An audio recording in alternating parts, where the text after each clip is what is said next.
Naiz irratian, bigarren kafea.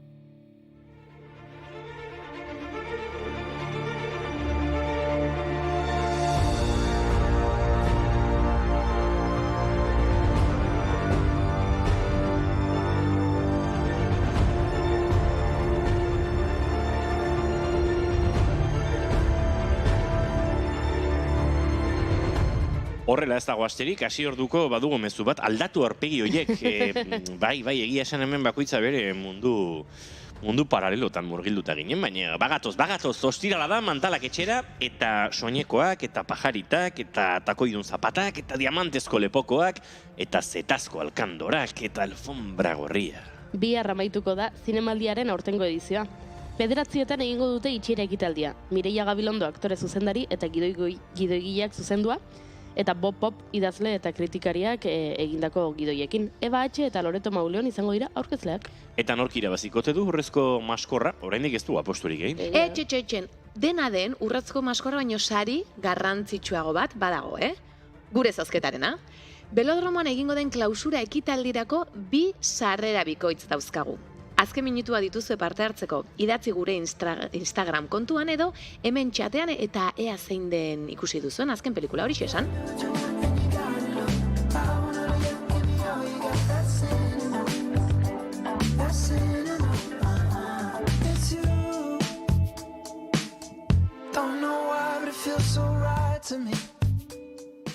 Agian, ikusi duzuen azken pelikula La Dolce Vita da. Klasikoak berrikustea ez dago aizki. Ba ez, eta gaurko egunez jaio zen Anita Ekberg, suediar aktore eta modeloa Federico Felliniren La Dolce Vita filman hain zuzen ere, Fontana di Trebin eszena bat egiteagatik ospetsu bilakatu zena. Anita Ekberg zinemaldira etorri zen 1961. Garai hartan uztailean egiten zen zinemaldia, eta hala ere Anita larruzko estola batekin etorri zen. Glamurra beti erosutasunaren gainetik. Black and white, I love the play of light, the way Contini puts his image through a prism. I feel my body chill, gives me a special thrill each time I see that Guido neo-realism. I love the dark and handsome guys with their skinny little ties, dressing mind fucking out of sight. I love to watch them as they cruise with their pointy leather shoes, wearing shades in the middle of the night. Whatever Guido does, it makes me smile. He is the essence of Italian style. I love the glamorous and Latin world, but only Guido. Agian ikusi duzuen azken pelikula Billy Elliot da, gaurko egunez estreinatu zen 2000 urtean, honezkero vintage konsideratuko da, ezta? Stephen Daldry ingeles zinema zuzendariaren drama filma da, eta bertan Jamie Bell, Julie Walters, Gary Lewis eta Jamie Draven aktorek antzestu zuten. Filmak Oscar sarietarako 3 izendapen jaso zituen, naiz eta bat bera ere irabazi, ez? Haupena. Zoragarria da pelikula eta mezua. Billy gazteak nahiago du dantza, naiz eta boxeo eskola jasotzen dituen. Jakin dezazuen ikiaz nire ikasleekin antzestu nuen. Gure bertsioa noski. Eta Billyk dantza egin zuen, eta Oianak dantza egiten du.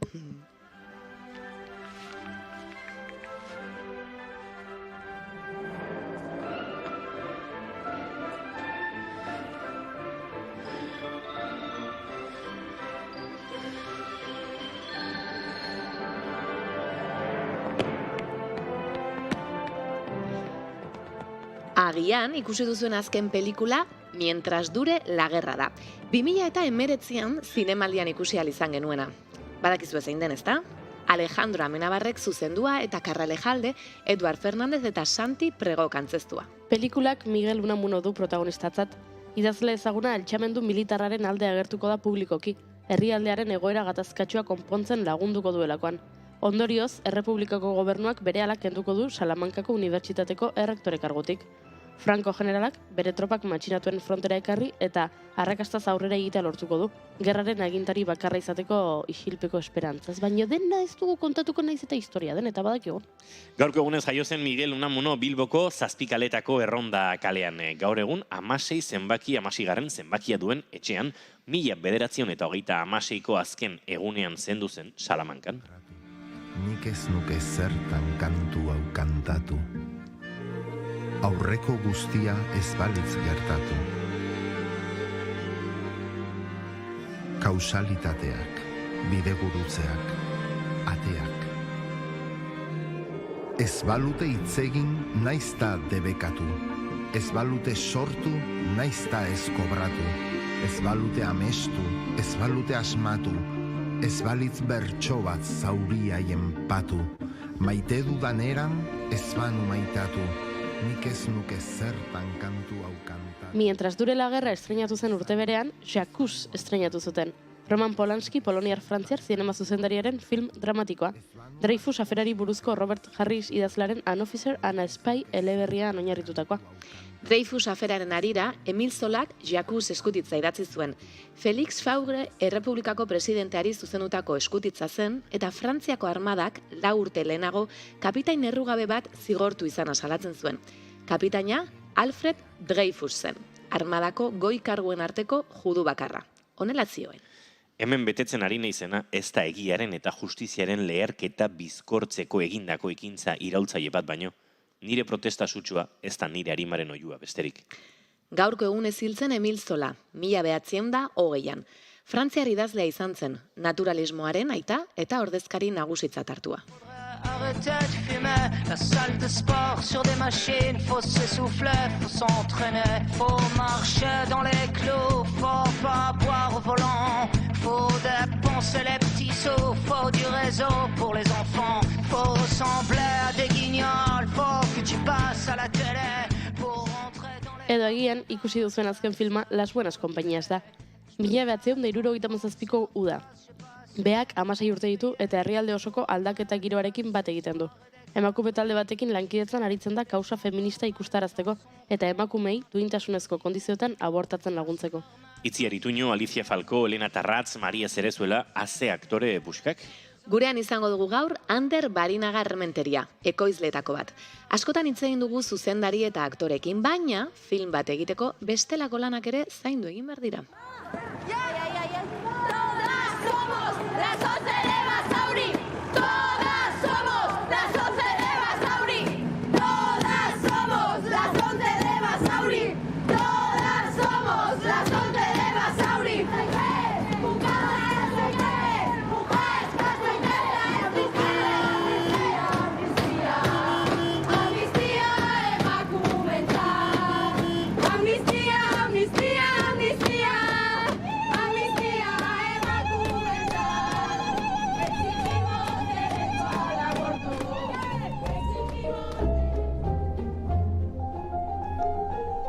Asko du Euskal Ekoizpenetik film honek eta tartean Paula Olazen musika ere nabarmentzekoa da. Baina guazen ekoizle batetik zuzendari batera. Amaia San Sebastian elkarrizketatuko dugu gaur. Amabi Saietz lanaren harira. Adam, Eva, Paradisua, Euskal produktuak, gauza asko sartu daitezke 3 minutuko film labur batean. Zirku batean bezain beste. Lander Briones elkarrizketatuko dugu gaur. Aire akrobata, interprete eta dantzaria. Agian, gure zozketarako esku inusente izateko eskatuko diogu. Bai, eta esango duziur, badakizue nolako izaten den gure gonbidatuak. Be, irukotza. Bueno, venga, bale! Horrek esan nahi du hasi behar dugula? Bai. Aizue, martxan gara dagoeneko, iraiako 29 ditu eta ostirala da zinemaldiatik egingo dugun, azken bigarren kafea da, aurtengo denboraldian. Urren urtean, ondo bidean, hemen izango gara, baina bagoaz gaurko hau behar bezala gozatzera, zeluloide usaina izan dezala.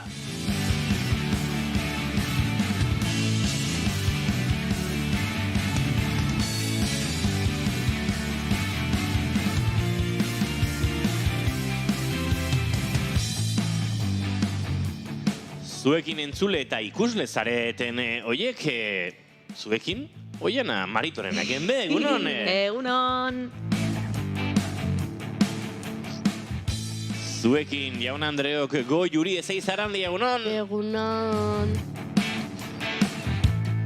Eta zuekin, izketan ari zaizuena, Iñigo Asensio Elurbide gaur bigarren kafeak 634 garrena du, goizak 10 eta 15 minutu, iraiak 29 ditu, gu 3 gara, baina laizzer gehiago izango gara eta urrengo 2 orduetan zuekin bat egiten saiatuko gara. Ongitorri, bigarren kafera naiz irratian zarete.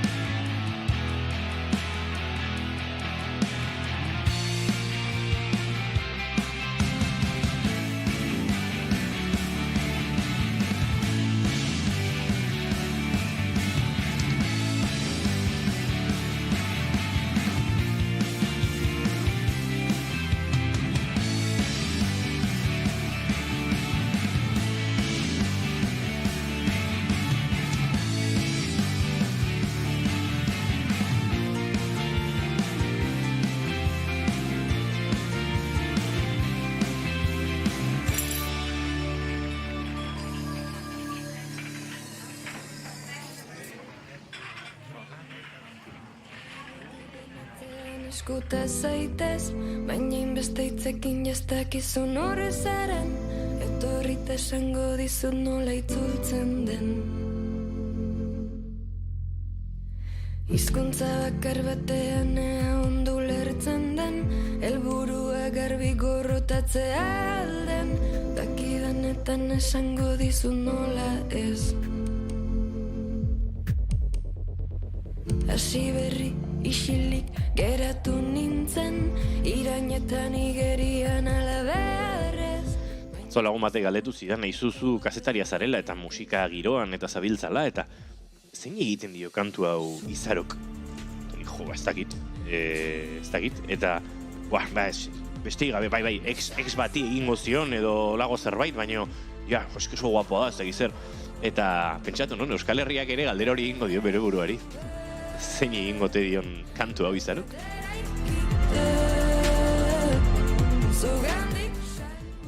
Erantzuna argi dago, Bai? Bai, bere buruari. Aha. Botere urridunak edo zein botere goxe, bi esku izan ta bi. Gorkak dio mendik, eio jana ongi etorri, nire maite duta da atzo ez nun ikusi a los Javis, ze pena dauket. Ah, Donostira etorri altziren ba, los Javis. Noski, Ah, bai. bai ez, la Mesias edo nola da, Ah, telesaio bai, horren. Enekien. Etzenekien. Ez? Bai. Bai, telesaia orkestera, ez dakit atzo bertan aurkeztu ez. Spidermander lotxatiak esan digu, apa, egunon. Jon Lize, Gorka Oierri, gero arte. Zer duzue ba esku artean? Hombre, badakigu. Japoniari buruzko saio bat egin behar dutela. Bai, Bai. niken hori. Ez zinen etorri eta azkenan. Era, hasi gara, hemen. Daukat. Leporatze festarekin. Zugandik salbu.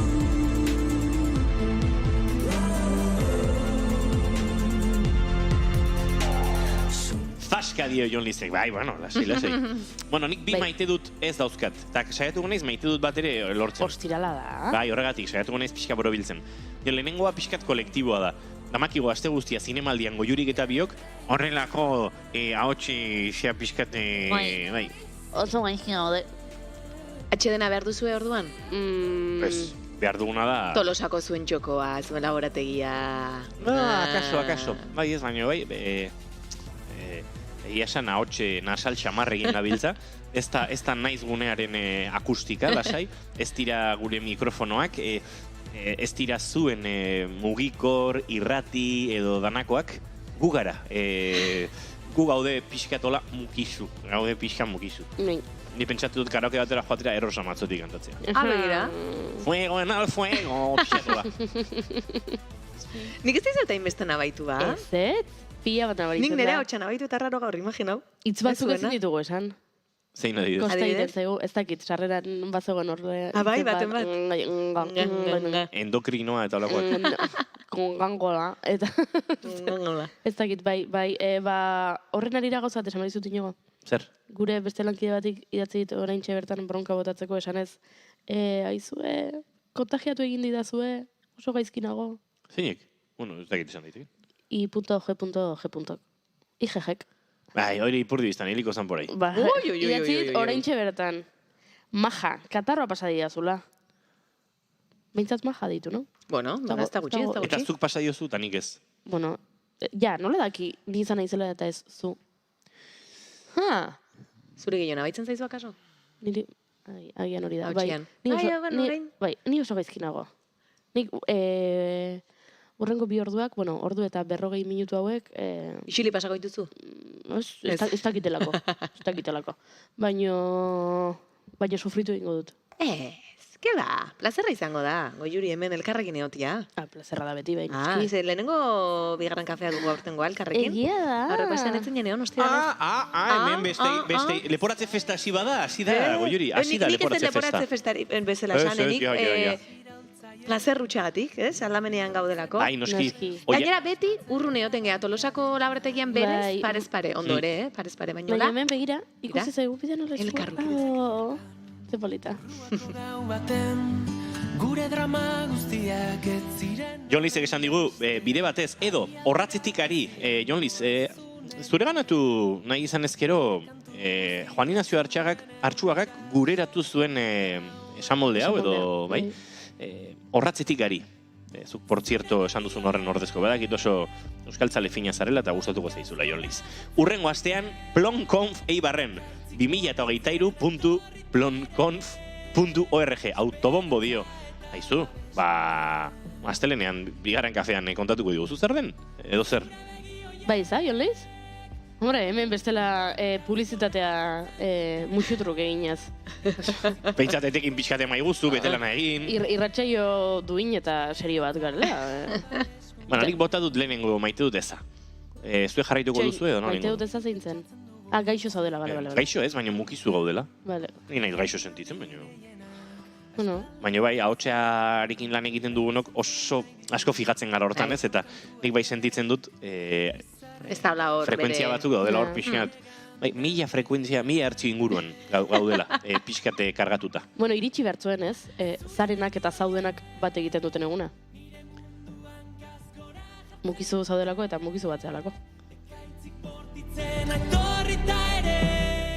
Gozat esango dizut, dagoeneko 30 urteen garai horren, txampa azkenekoan murgiltzear gauden ontzako mukizu deitzea, iaia, bai, losintxe izango da. Losintxe. Oiana, zein da zure maite dut, maite dut ez da edo? O nahi duzunik jarraitzean ere maite dut ezekin? Jarraitu, nahi izan ezkio, lasai, bota barrundakazen guzti hori. Ez dut maite, eta uste dut ados egongo zaretela nirekin. Aurtengo zinemaldiari buruz asko hitz egin da edo asko aztertu da pixkate euskal zinemagintzaren ikuspegitik, ez? Lan gutxi, batzuk dagoeneko estrenatutakoak izan dira agian distira gehien eman behar zutenak, 20.000 espezies de abejas, irati, fikzio gutxi, zinemira sailean dokumentalak izan dira nagusi, batzuk sofistikazio gehiagorekin, besteak akaso gutxiagorekin egindakoak, baina niri bereziki atentzio eman didana da euskeraren erabilerak. Lan gehiegitan ikusten dut euskera anekdotan modura. Lekuaren ezaugarri modura. Ez dakit, Parisen grabatu eta Eiffel Dorre erakutsi behar duen zinemagileak bezalaxe, euskeraz bai agur edo gero arte sartzen duen horren moduan. Eta zer esango dizuet? Ez dakit nahiago ote dudan, hortarako hizkuntza ez erabiltzea. Ze hizkuntza trapu bat baldin bada hautsak entzeko mailari, kendu hautsa Spontexarekin eta hizkuntza pakean utzi. Eta bai, bada mandit zer pentsatua, testinguruak testinguru, eta nola bihurtu den hainbat pelikuletan bai, testuinguruaren ezaugarri bat, eta ez hizkuntza bat. Eta, uste dut zer hausnartu eman behar digula, zenbat euskal produkzio ditugun zinemaldian, eta zenbat euskarazko lan dauzkagun zinemaldian. Ez da gauza bera? Ez. Horren ari da lotuko nik ere, begira, ez nuen hori esan behar, maite dut ez hori, bukatu duzu ez da inigo? Bai. Baina... Primeran hartu dira zu lekukoa. Bai, baina egia da, justu aste azkenean nik aukera izan nuen Bizkar Soro aurkezteko, hemen ere elkarrezketa egin zenuten, eta egia da, lantalde osoak euskeraz egin duen lan bat dela, eta goraipatzeko iruditzen zait, zeneri askotan gertatu izan zait, hemengo ekoizpenetan egon, baina lan egiteko hizkuntza euskera ez izatea. Naiz gero, telesail, pelikula, edo denalako agian euskeraz izan, baina giroa ez. Eta hori ere uste dut, badela zerbait aztertzekoa, eta asko landu beharrekoa. Eta hemendik ere bota ingo nioke ETB-ri. ETB-k uste dut, telesail bat euskeraz egiten duenean, hori ere bermatu egin beharko lukela nolabait. Eta hori ez dela zaintzen esango nuke, eta pena bada. Pena bat, edo, niretzat, hori, hor beste meloi bat irikitzen da, ez? Zer da euskal zinema, euskaraz egiten den filma edo euskaraz egiten dena ekipoan eta lantaldea, baina uste dut hor badagoela asko egiteko eta hasi behar dugula horretan ere. Bai, ez da bai da hori uste dut sorkuntzaren esparru guztietara eramaten dugula, ez? Euskaraz egindako musika ote den euskal musika, edo ingeles ez abesten duen euskal talde batek, edo espainol ez abesten duenak euskal musika egiten duen, ez? Hor iritziak iritzi, uste dut denak ere, ingurunetan nahiko ados gaudela, baina tira, hausnarketa hau igual lasaiago eta luziago egin beharko dugu hainbat sortzailerekin eta ikusi, ez, non geratzen ari diren hizkuntza politikak, non geratzen ari diren sortzaileen apostuak, bai, ze badago hor zer osnartua eta uste dut zer kezkatua ere bai. Ez dut inoiz atzen duko nor zen hain gerutzan ninduena. Goiuri ez izan handia, Esan, zein da zure maite duta? nik maite dut ospearen subjektibotasuna. Ospearen subjektibotasuna, subjektibotasuna. Bai. Eta aste hontako saltxeoa baliatuko dut maite duta azaltzeko. Beraz, Oleia Intziarte entzuten ari gara eta bestia uzoragarria da, baina bukatzen duenean, mesedez inigo Taylor Swift entzutea gustatuko litzaidake.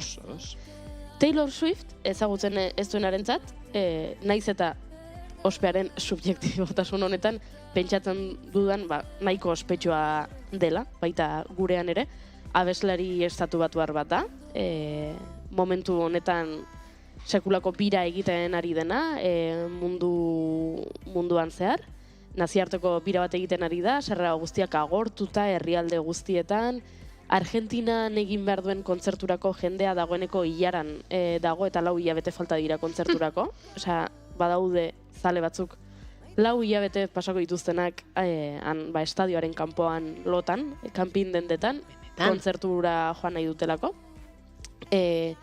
Esango nuke, neurtuko balitz ospea kontzertuetako tiket salmentetan momentu honetan pertsona ospetsuena mundu mailan Taylor Swift dela.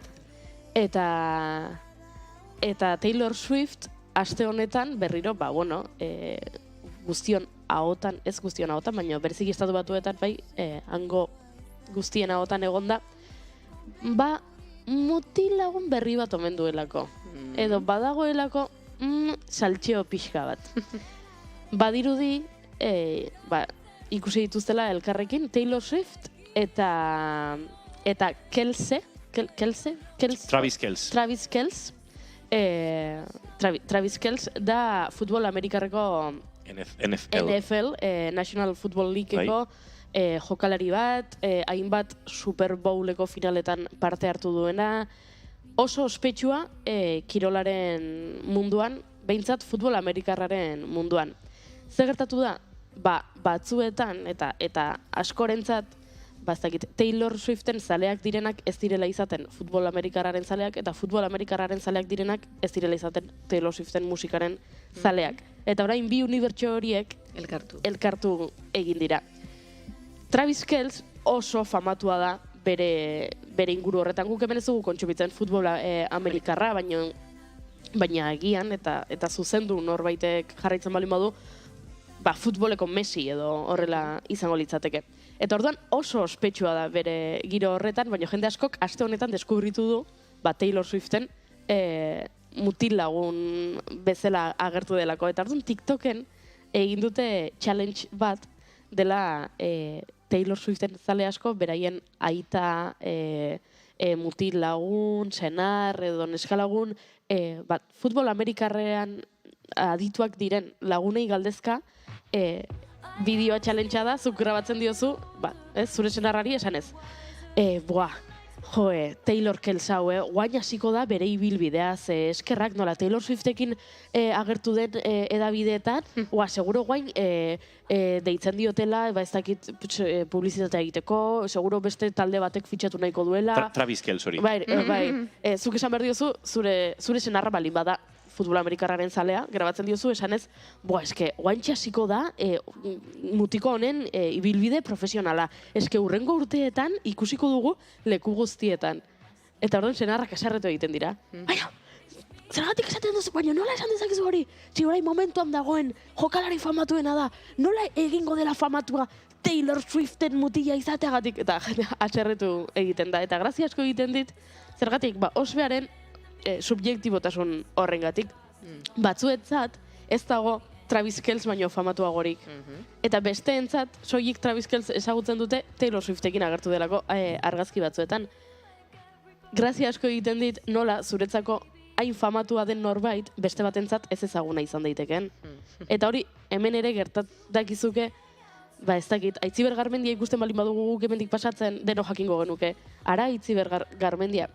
Pentsatzen dut Aitziber Garmendia joaten baldin bada Sudafrikara, kaletik, bagian, ez dakit ez. Ez dutela horrela errekonozituko, edo ez dutela ezagutuko, eta horrek grazia asko egiten dit, iruditzen zaidalako, gauzak bere testu inguruan kokatzen laguntzen duela, eta perspektiba pixka bat ematen duela, eta fama neurtu egin behar dela iruditzen zait, edo ospeak ematen dizun botere hori neurtzeko modu bat iruditzen zait. Badaukagu Euskal Herrian gure Travis Kelce eta Taylor Swift. Ze zentzutan. Bi esparru oso ezberdinetan ezagunak edo famatuak diren bikote bat, eta, publiko batek bat ezagutuko duena, eta beste publiko batek beste ezagutuko duen bikote bat.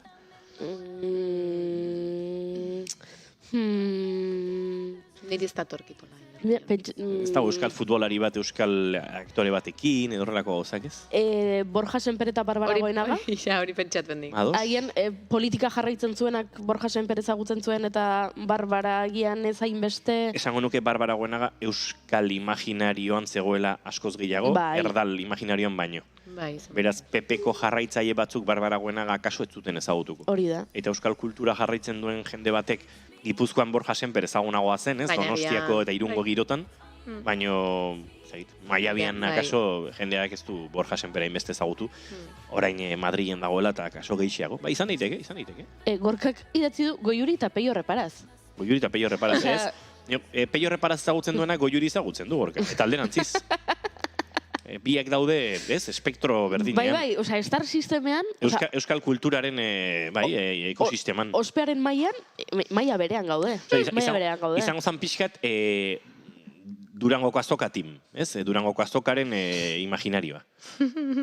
Ni Durangoko azokan, bai, badakit Peiok sekulako hilarak edukitzen dituela, jendeak berarekin argazkiak egin egituelako, eta badakit ze gogorra den hori niri gertatzen zaidarako. Durangoko azokan hilarak eta jendeak argazki eskatzen dit, eta argazki bat eta Goiuri beste ba, jarri behar, zitatu hau hemen nire alabarentzat, bota firma hemen. Bota fumeiru uste nuen. Mira, nik esan nahi nun, zuk aipatu zu Aitziber Garmendia, eta nik tontakri bat kontatu nahi dut, ni naiz Aitziber Garmendia, jakina, baina ni Hego Afrikan egon nintzen, Ciudad del Cabon, hegoaldean dagoen puntan, eta hortxe, Euskaldun batek esan zian, ui, ara, goenkalekua. Ara! Euskaldun aleko guztietan. Egira ospea zer dene. Besteria, baina bai, esan dezu justu gaina Hego Afrika, eta batzen Jo, hueltak agatu naiz, inigo egin dezu galderakin, Zuk argituko zu beste bikoten bat. Euskal Travis eta Euskal Taylor. Pentsatzen ari nintzen, batzutan musikarekin gertatzen dela, ez? Bi musikari batzuk kolaboratzen dutenean. Batek besteari ematen dira. Trakatunketun gertatzen dela. Ez, trakatunketun, ez. Baino batek ematen diola besteari ospearen. Batek ematen diola besteari zer? Ospearen. Imaginatzen dut. Goxotasuna igual. Ez. A ber, gauza bat, esango izuet, kolaborazio horietatik horrelako gauzak gertatzen dira. Bueno, bai, hori ja... Baina, Euskal... Ospeaz ari gara. Adibidez, ez dakit, Asgarzek egingo balu kolaborazio bat Idoia Asurmendirekin. Ez? Kontua da, Idoia Asurmendi jaio zenean, Asgardia agur esaten ari zala, Hor pixkat... Bai, orduan, bi zale multzo elkartuko lirateke. Hori generazionalagoa da, ez? Aienek, ze zaila, orduan.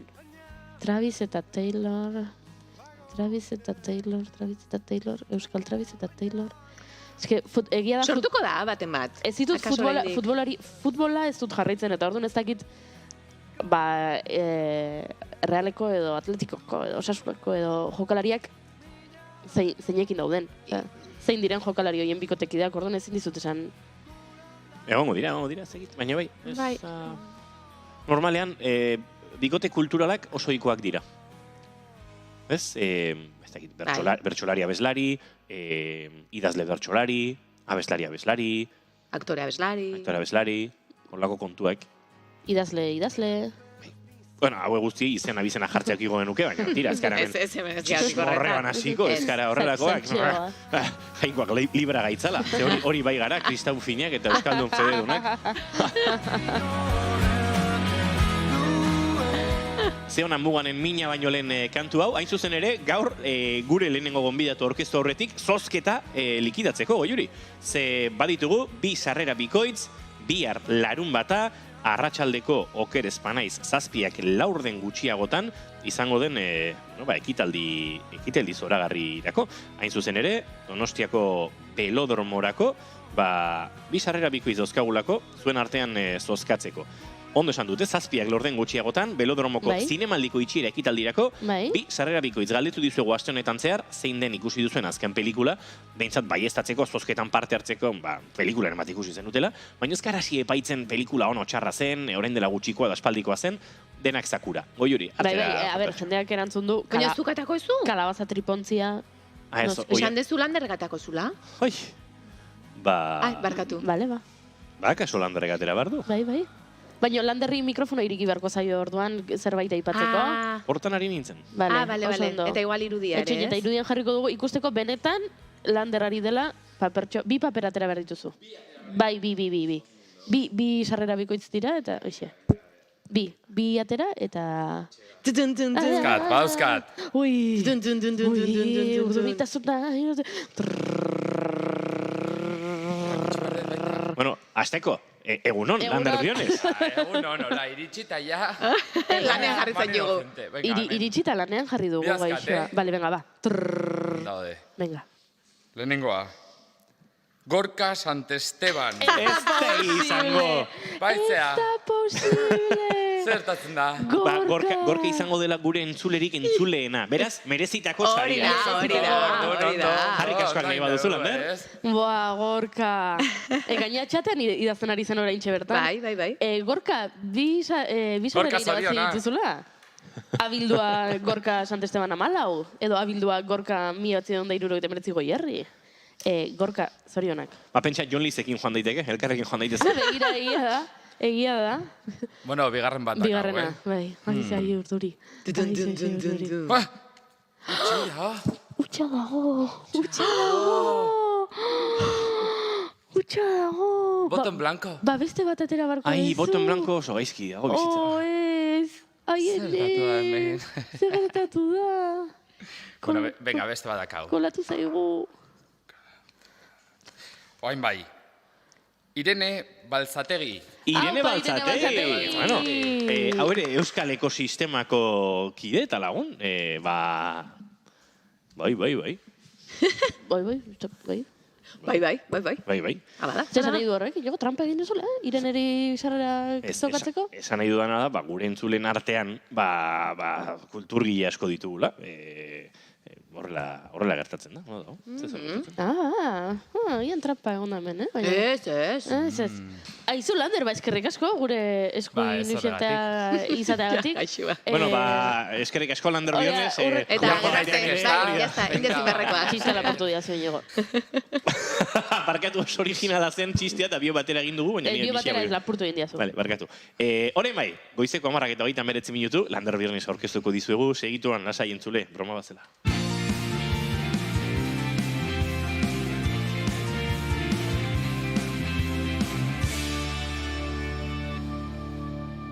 Emaiozu bigarren aukera bat egunari. Naiz irratian, bigarren kafea.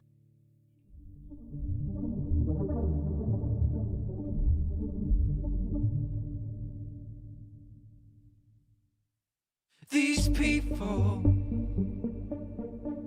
what are your friends for? You wish they could help you. You better get used to. We don't sleep much. Lander Briones, Donostia. Aireko akrobata, interprete eta dantzaria. Txikitatik saltxero xamarra izan dela esan genezake. Antzerki guztietan parte hartzen omen zuen, eta asko gustatzen zitzaion dantzatzea eta musikaletan aritzea. Donostiarra izanik, danborra da inauteri eta lako ospakizunak ere, betidanik biza izan ditu. When I'm blacked out, and you're biased, 'cause I'm keeping you close to me. I grab your arm. Donostiako musikomerian aritu zen dantzaiaz, kantu eta interpretazio musikala ikasten. Eta ordutik, estatu naiz nazioarteko hainbat lekutan jaso du formakuntza. Madrilgo Federiani eskolan, bertako Dance School edo Dance Theater eskoletan, Los Angelesen, erizaintza ikasketak ere burutu zituen Euskal Herriko Unibertsitatean, baina egun, bere ibilbide profesionalak beste bide bat hartu du. He's my burden. I talk about.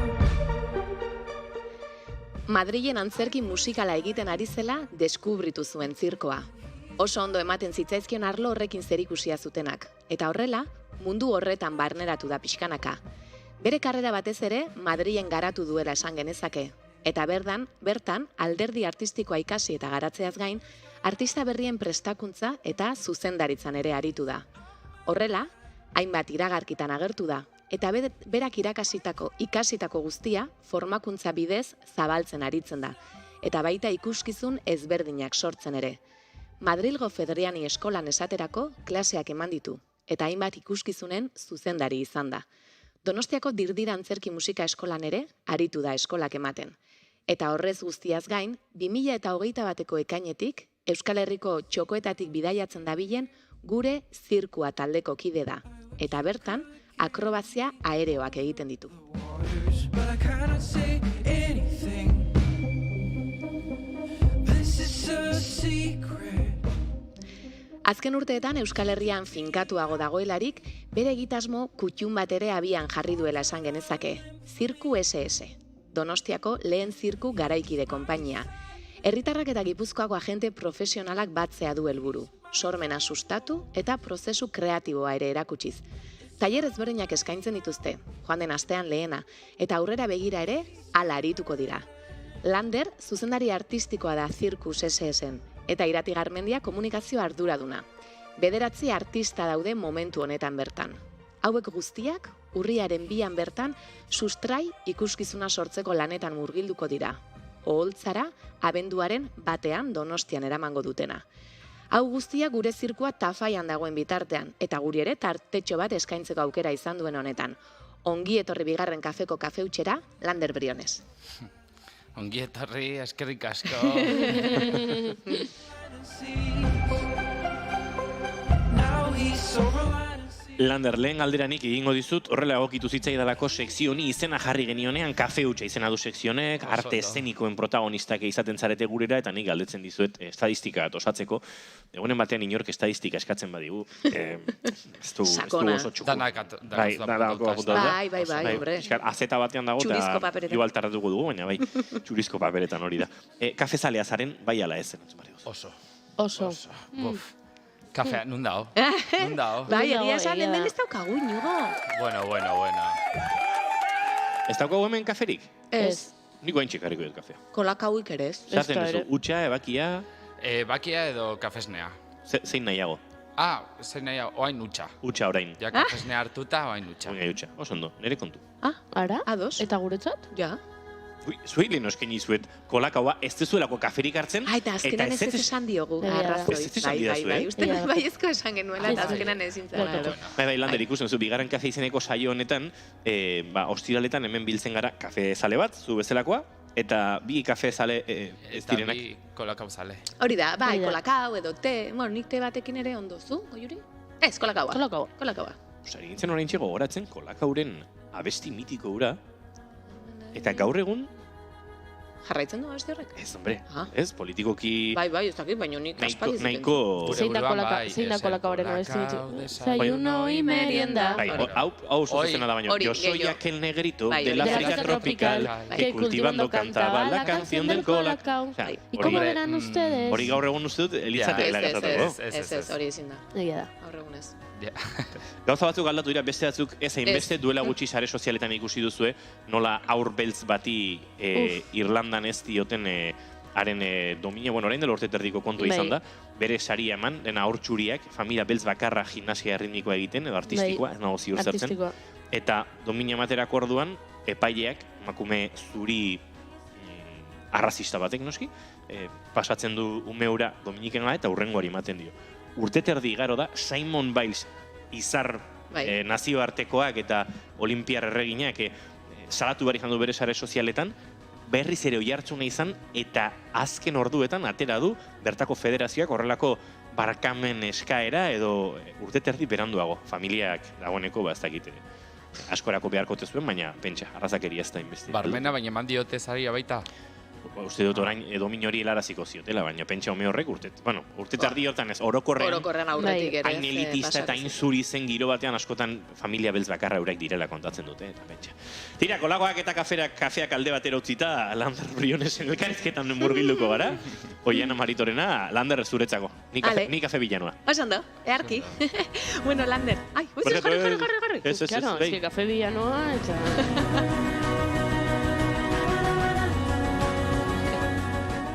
Aipatu du Lander txikitatik beti hor saltxa guztietan ibiltzen zinela, orain ere alaxe ibiltzen zarela esango nuke, baino zer da txikitan dantzan zerkia, zer gogoratzen duzu?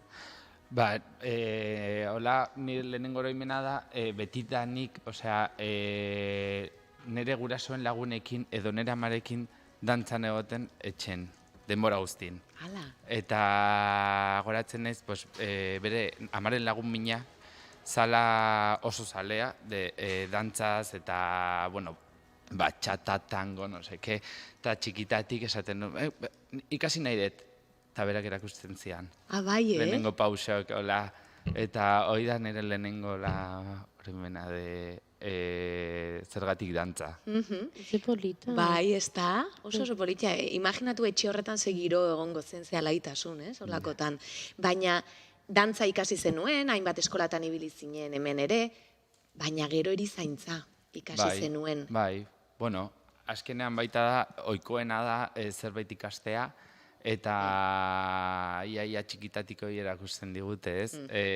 Ikasi behar degula, gero ikasketa universitarioak egin behar ditugula, eta bar.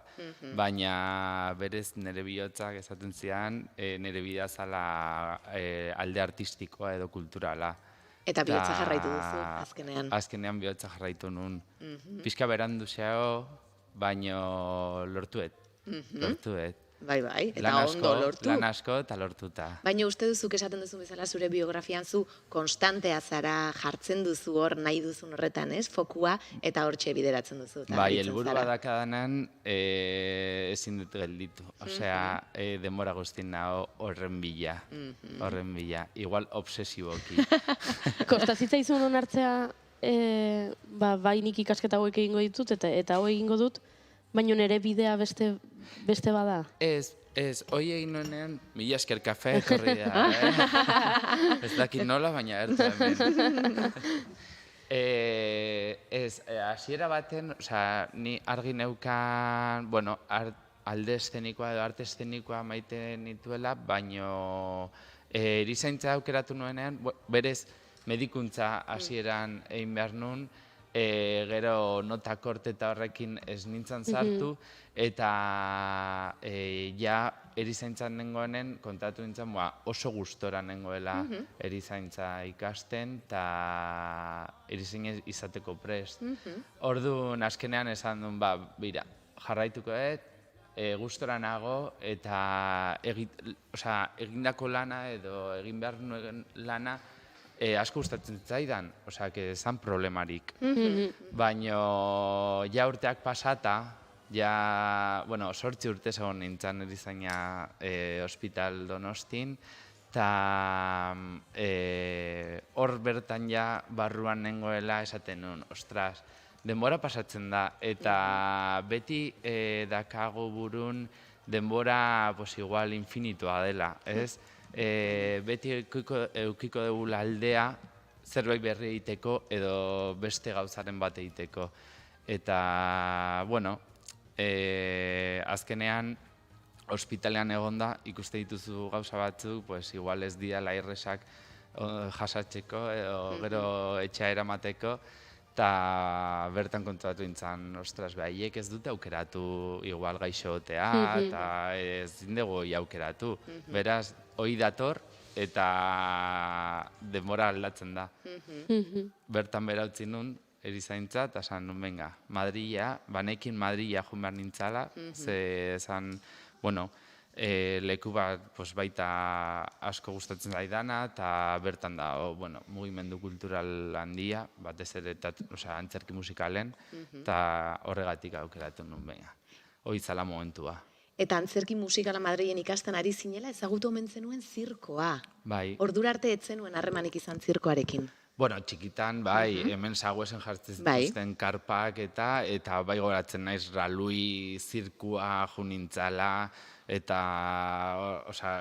bai neukan hoi buruan, baina ez ni akrobata bezala iteko. Eta, bilatu nituen hainbat kurtso edo antzerki musikalekoak, eta bat aurkitu nun, zala antzerki musikola eta zirkua, nila, ariketa fisikoak eta asko gustatzen zaizkit, hasi que esan nun, beira, igual, mixona egin dezake hoi. Eta hasi nintzanen, kontatu nintzen, igual, nire leku hau itzala baita. Zer ematen zizun, horrek, edo zer ematen dizu oraindik ere? Zirkoaren arlo horrek, akrobaziak, aereoak... Magia. Bai, zirkoan murgiltzen zenean, azkena sentitzezuna da magia bezala. Sartzen zea bertan, eta dena ezartzen da. Eta lankideek baita, edo lan egiten bertan, nabaitzezu gauza bera. Ez bakarrik kanpotik ikusle bezala.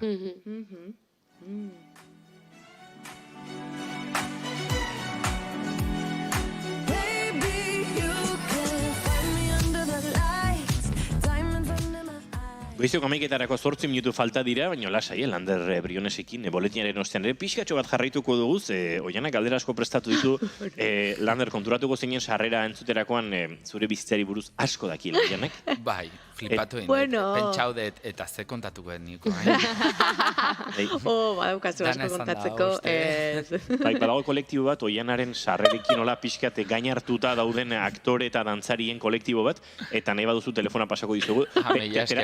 Terapia grupala egiten dute eta ondo datorki ebizkat.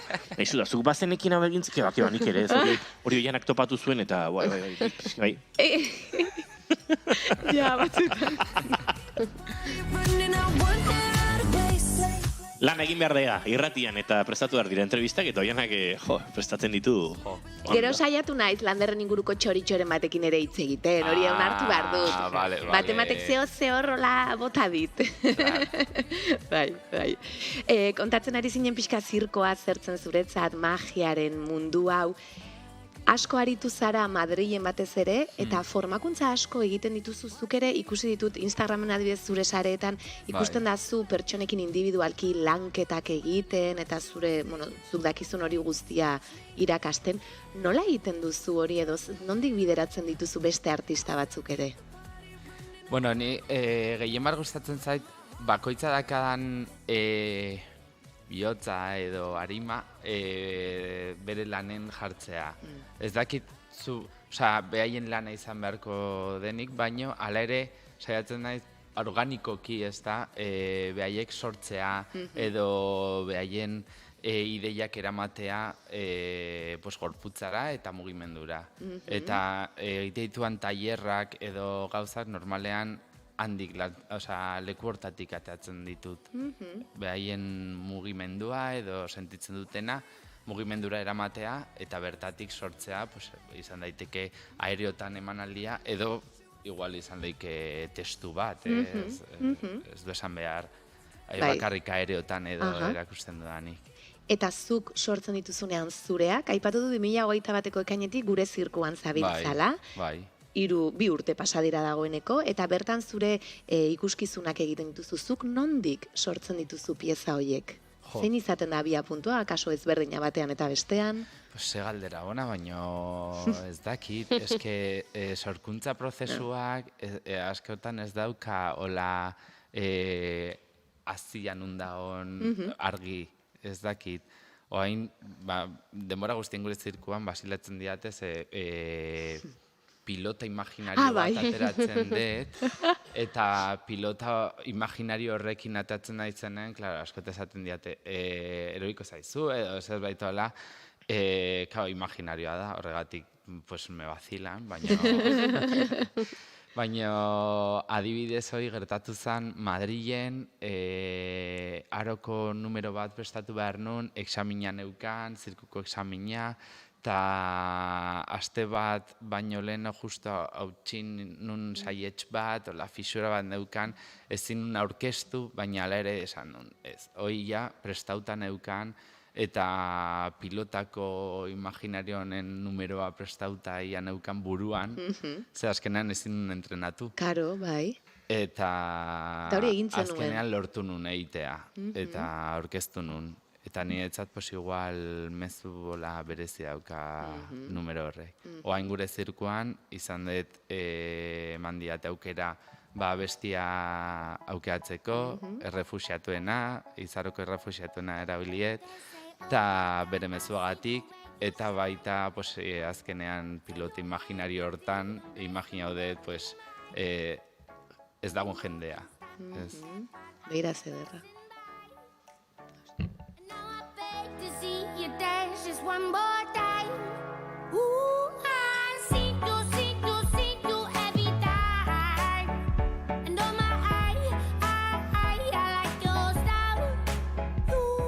You make me. Justu galdetu behar nizun aurreko baten elkar topo egin genuenean aipatu zenuela abestia, ze ondo aukeratu azken numero honetan, ez da, aipatzen zenuen oso pozizion dela abestiarekin. Bai, oso pozik.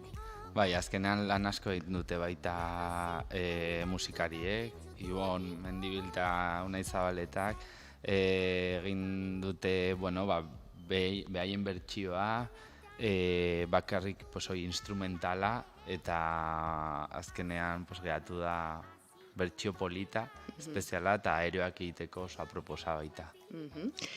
Pintzelada txiki bat, eskatuko diot, zirkus, ez daki, zirkus ez esan de, baina gero zirkus bezala. Bai, ez da? Gero pentsatzuet, ez izaten nahi naiz. Hitz joku bat, azkenean esaten zuz zirkus, eta da ingelesez, zirkus, baina zetaka erabilita gure zirkua, zirkua euskeraz, eta biese hoie dia San Sebastian, Donostikoa, ginoi, horregatik da zirkus biesekin. Eta zer da, horrela, egoi belategi sartu aurretik, ez? Baditugu minutu batuk, eta gero pixka bat gehiago jarraituko dugu honi. Zer da, zirkus? Zer da zirkus? Bira, zirkus da nire erronka. Azkenean, hasiera batetik Madrilen nengoenen,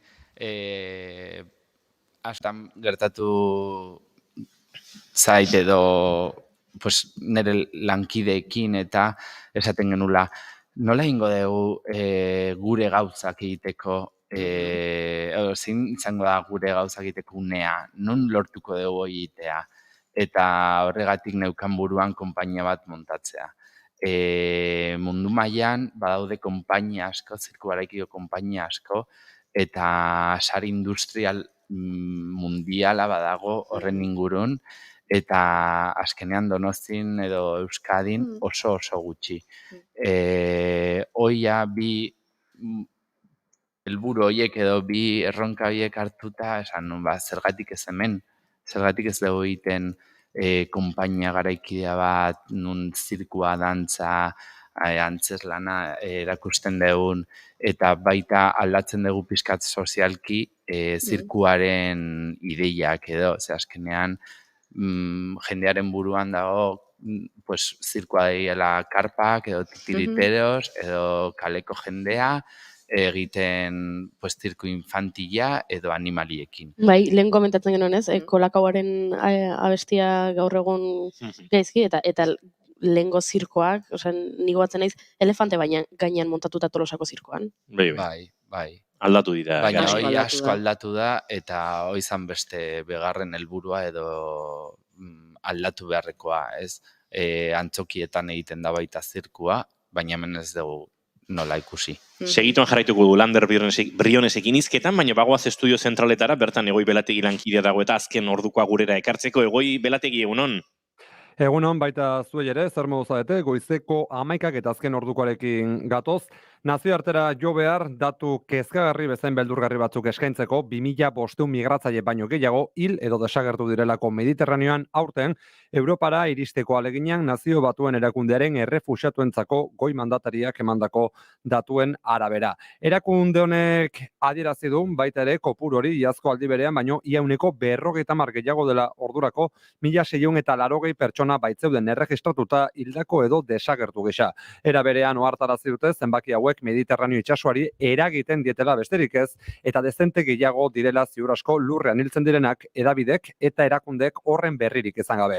Eskaini dituzten datuen arabera 2023ko urtarrilaren 1etik irailaren 24 bitartean guztira 186.000 migratzaile iritsi ziren Italiara, Greziara, Ziprera, Maltara edota Espainiako estatura. Guztien artean Italia nabarmendu behar, gutxi gorabehera kopuru honen erdia herrialde horretara heldu denean noiz eta gobernu ultraeskuindar bat dagoenean boterean Giorgia Meloni lehen ministroa buru. Gainerakoan esango dizuegu baita ere, momentuz ez dela hasi antza denez Madrilgo Kongresuan Feijóoren investiduraren bigarren bozketa izango da arratsaldeko ordu batak terdiak aldera, eztabaida zer txobel denago hasiko dela eta berriak baita ere, investidura horri begira ez, baizik eta Pedro Sánchezen balizko investidurara begira. Pedro Sánchezen investidura negoziatzeko Esquerra Republikanak eta Juntsek proposamen bateratua egin baitute.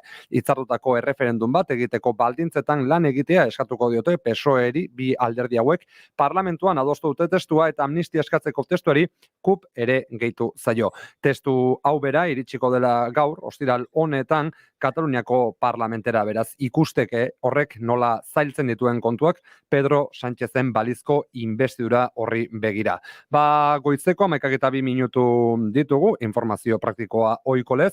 Lehenik eta behin, gogora ekartzea goizetikan sekulako korapiloan dugula AP8an, Usurbilen eta Donostirako norantzan 6 kilometrotakoak izatera heldu dira bertan autopilaketak, hainbat autok talka egin ostean, erre guztiak zabalik dagoeneko badirudi apurka-apurka normalizatzen ari dela egoera, baina trafiko zuzendaritzak dio oraindik ere mantentzen direla bertan puntu horretan zenbait autopilaketa gainerakoan, baieztatzen dizuegu lasai dagoela, lasai ditugu Euskal Errepideak barkatu trafiko zuzendaritzaren arabera. 11:03 minutu berriz ere bigarren kafeari konexioa, gu bueltan eguerdiko 12etan informazioaren ariaren bigarren edizioan. Gero arte. Eskerrik asko egoi belategi 11:03 minutu, aurrera goaz, Lander Brionesekin ari gara mentxe, kafe hutsa hartzen.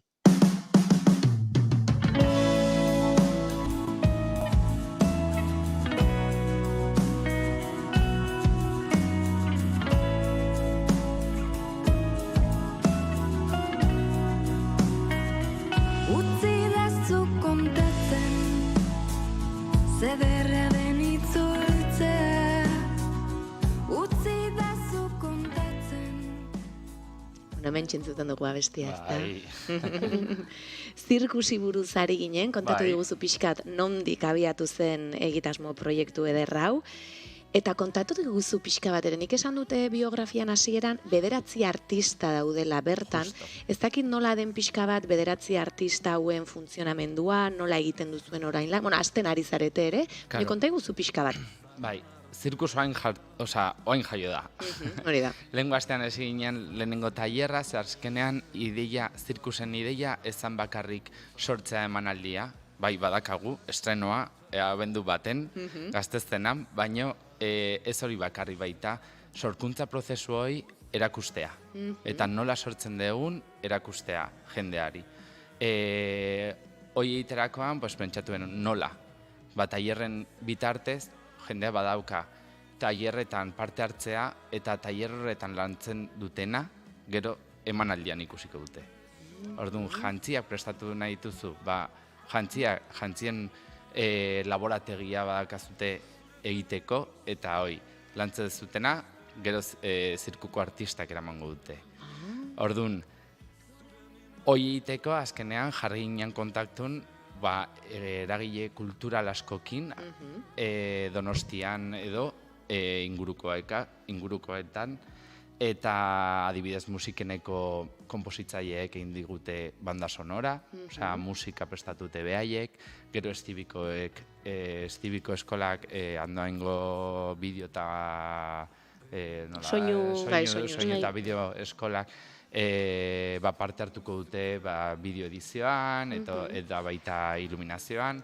AEG-ko ikastetxeak katela jantzien prestakuntzako kurtsoa, bertatik ateratako jendeak parte hartuko gure jantziak egiten.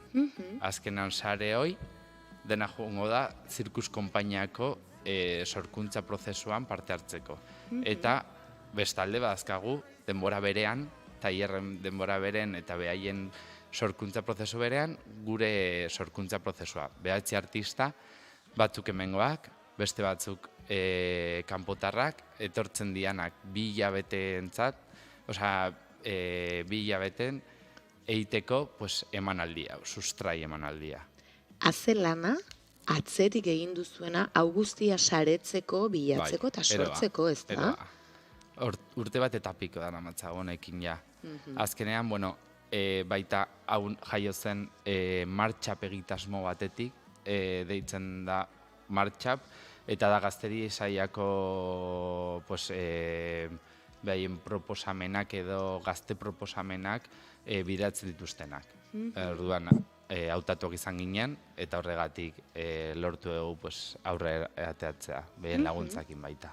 Kuriosidadez, non ensaiatzen duzu, edo non hasiko zarete urriaren bilan ensaiatzen? Guzti hau lortzeko, behar genitun hainbat leku, bat residentzia artistikoa egiteko, sorkuntza prozesua egiteko, eta baita tailer guztiak egiteko. Orduan, kontatu pila egin ditugu, eta azkenean lortu genuen Larratxo kulturetxen, lagatu dute leku bat, estenatokia berez ez zaigu balio, oso txikia da. Baina areto horretan, altura handia duen aretoa da, ez da? Altura daka eta zirkoa egiteko lehenengo arazo daukaguna da, teknikoki oso zaila dela entsaioak egitea. Zer behar ditugu 6 metro baino gehiago, edo zintzilikatzeko lekuren bat. Hori Euskal Herriko antzokietan topatzea, ez da bat erraza. Ez da bat erraza. Bai.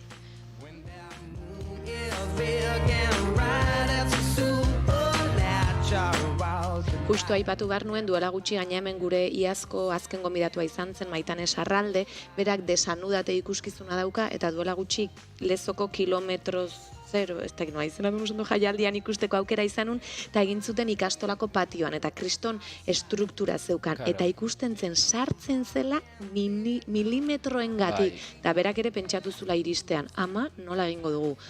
Hori, erronka hori, karo. Kilometro lezo. Kilometro lezo, ez? Lezo kilometro zero. Bai, hori. Justo. Azkenean, gazteztenan egingo dugu lehenengo emanaldia, ez daka altuera gehiegi, osea, moldatu behar geha alturerara.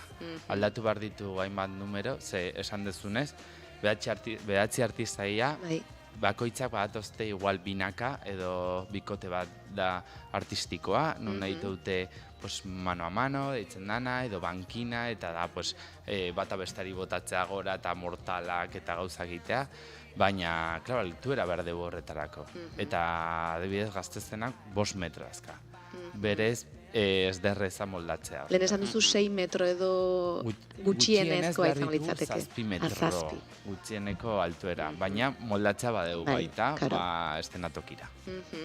Norbaitekola ikusten bagintuen zirkuseko webgunea zegoen jarrita, eta hor ikusten ziren artistatxoen argazkiak bintzen. Bueno, baita nahi dugu nahaztu, arte estenikoak eta arte plastikoak. Horregatik dakagu Miren Barrena, donostiarra da, eta berak aida ikastenoan edo bere doktoretza egiten nahi da de arte estenikoa, bueno, zirkua eta arte plastikoak nola nahaztu. Zer dagoen paren edo zirkuan eta arte eszenikoen arten. Eta horregatik esan nion, zergatik, bueno, baita soka egiten du, orduan esan nion. Zergatik ez dugu egiten hau, estudia baina ja antzokian, eta bezertatzen dan publikoakin, eta horregatik dago gure. Eta berak esan zuen, venga, bale, bai. Iruak. Bueno, venga, bale. Bueno, venga, bale. Bueno, venga, bale. Iru, behirukoitza. Behatzi artistak esaduteola, baita. Bueno, venga, bale. Azkenean, behien bizitza aldatu behar dute guztiz, etorri, tal, osea, Ez da erreza behatzi artistek hartzea Donostira pues, prozesu berri bat egiteko, 2 hilabetez. Eta zu honen guztiaren gidari lanetan arituko zara. Bai, justo. Bai. Bueno, zuzendari modun, bai, esan da, ez gustatzen gehi, pues, piramide hori egitea, nire zuzendari zue tal, ze gustatzen zait gehien bat, pues, behaiekin lantzea, zer atera ezakegun denun arten. Eta hori da idea, oza, horizontal hori bilatzea, ez da. Eta zuk oholtzan ere zerbait egingo duzu ikuskizun honetan? Ez. Ez. Ez, ni hasiera baten pentsatu nuen, bai zerbait egitea edo barrun egotea, pues, artistekin eta dana lantzea artistekin. Baina gero ondo pentsauta, azkenean barruan zaudenean, kanpotik ikusten dian gauza asko galtzeituzu. Azkenean, pues, hau ondo eramateko edo bideratzeko, iritsi nintzen pentsatzea, pues, kanpo begirada hori ez edo egin martzen. Bai, kanpo begirada eta, bueno, zuzendaritza hori egitea. Eta hori guztia gure zirkuak oraindik Tafaian zaudete, gero Kresmanago Aretxabaletara zoazte, ez da? Oaintxe nijoa Tafaiara. Ja, hemen denbora lapurtzen ari geha gure Landerri. Lasai, moldatuko geha, a ber. Bai, justo, astean zehar zirkus eratuko dugu, eta asteburutan nago gure zirkun lan egiten, así que non-stop. Bai. Zirkua non-stop.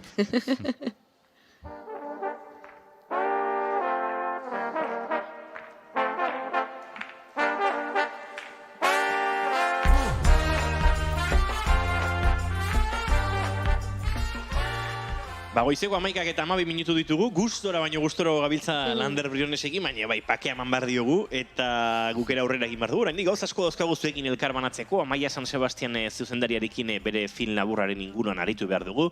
Maite Bidartek porra bat egin du, kazetarien artean, biharko epaimaiaren sarian nork eramango duen galdetuz, eta norbaitek asmatzen duen. Gero, Ander Barinagarrementeria dator, Las Buenas Compañías filmaren inguruan ekoizpenaren arlotik edo heltzeko, beraz, gauza asko oraindik urrengo 45 minutuetan. Lander, mila esker gaur gurekin izateagatik. Eta nahi duzun arte izango dugu elkarren berri. Ba, nahi duzutenen baita. Tanik abenduaren bata, hortxe, jak, agendan apuntauta. Hortxe, mesedez, Denok, ala, gaztestenara. Plana egingo dugu jana. Bai?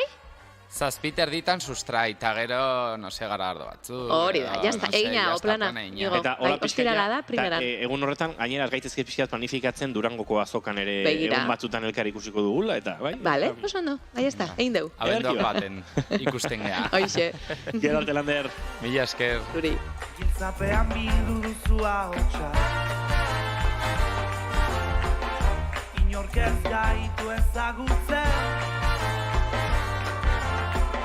negua da, eta zu hotzik egiten, leio ireki bat, zalantza guztiak argitzen, bihar kantatu ezin gaur kantuan nauzu, zara naiz gara. Esandakoa bagoaz aurrera eta Maite Bidarteren eskutik ezagutuko dugu, zein den gure kazetarien iritzia. Larun bat gauean jakingo dugu zinemaldiko epaimaiaren ebazpena, baina esan da bezala, Bidartek hainbat zine kritiko gonbidatu ditu, palmaresaren porra egitera. Ea, norbaitek asmatzen duen, eta kaso sari bat ere prestatu beharote dugun berarentzat.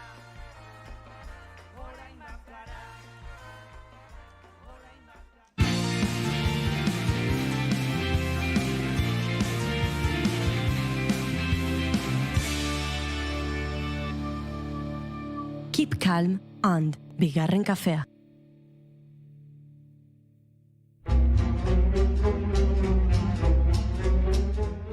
Amaitzear da zinemaldia eta egun hauetan buru belarri aritu gara filmak ikusten eta iritsi da tenorea zinemaldiko 71. edizioaren palmaresaren porra egiteko. Ikusi dugu gustuen afera oso konplikatua dela eta batzuei asko gustatu zaiena bestei etzaiela bat ere gustatu.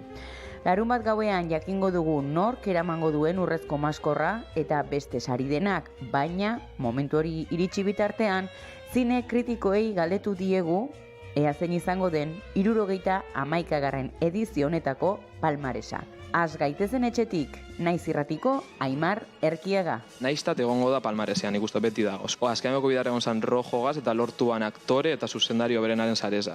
Ni esan puanek zozer erungo da bela.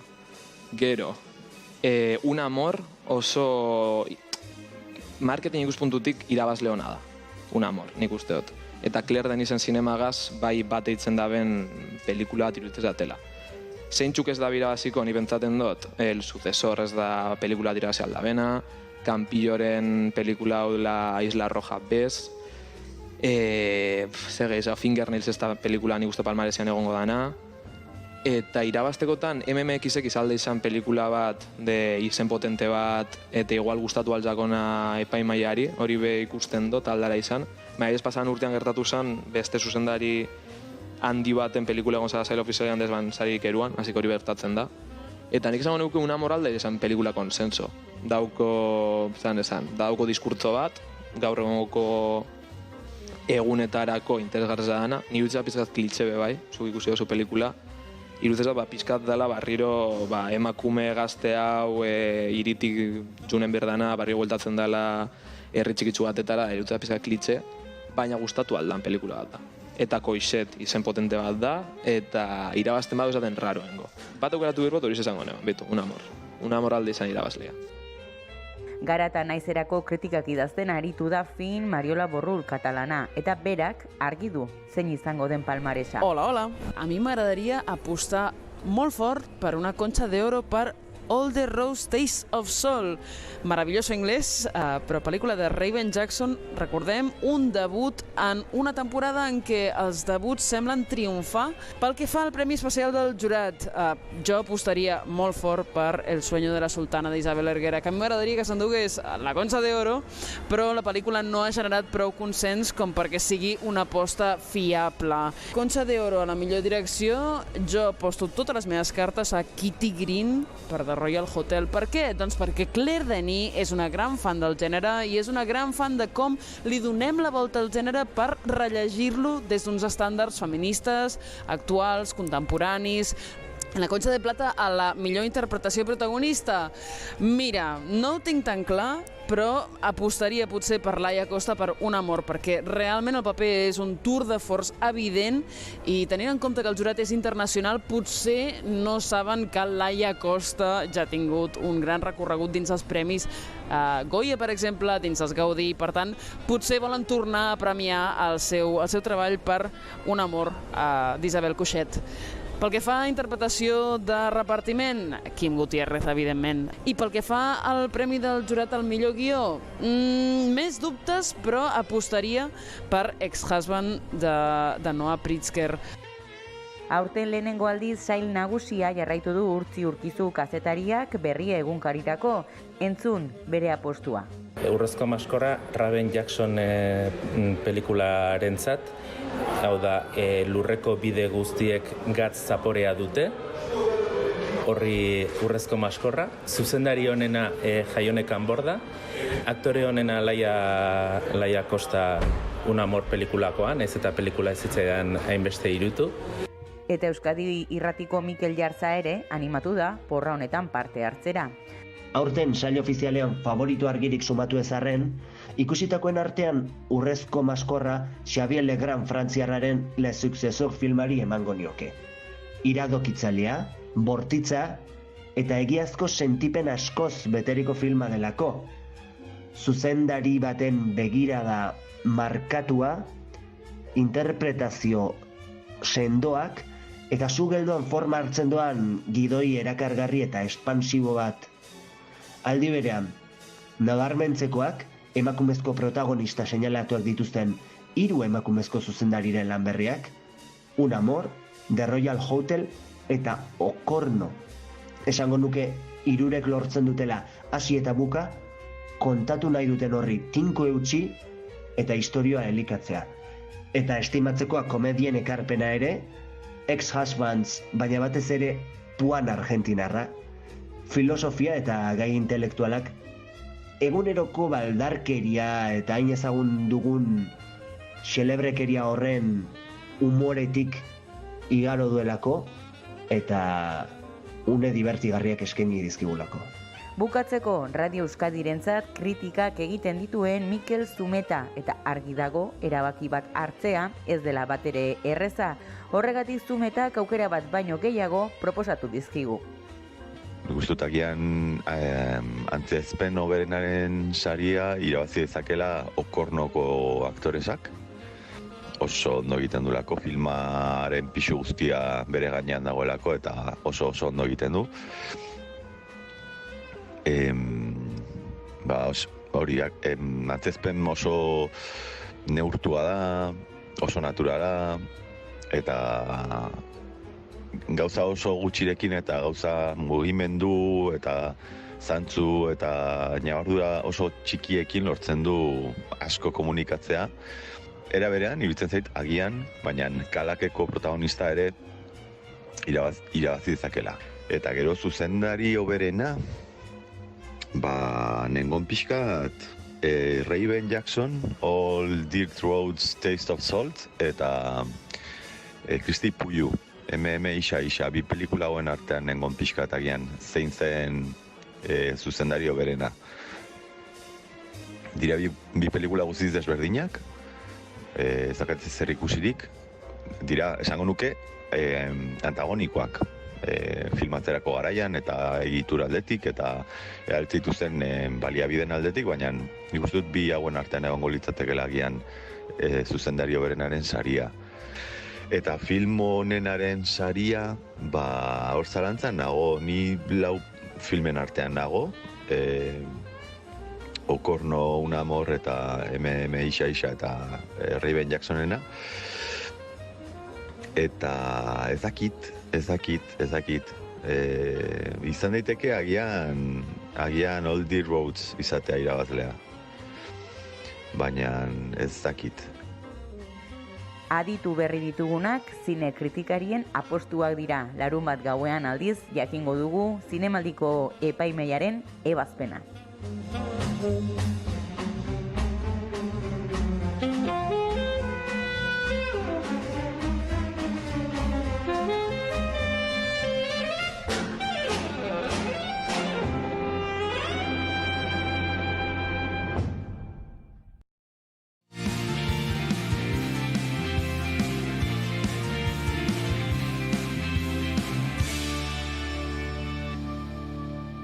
Keep calm and bigarren kafea.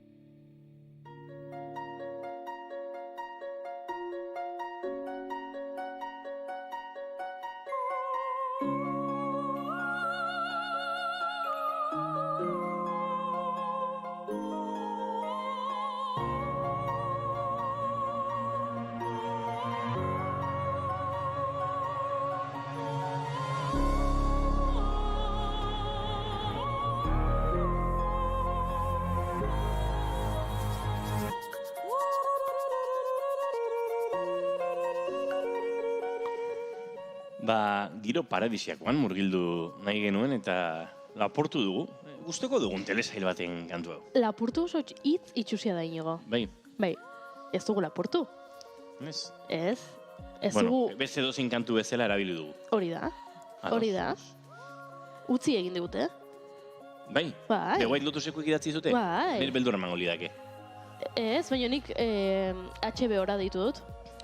Zinemaldian gaude eta esan diet, kontuz, ze Netflixek sekulako presentzia edukitu zinemaldi honetan, La Sociedad de la Nieve dela eta zuek nahiko hankamotz zabiltzate.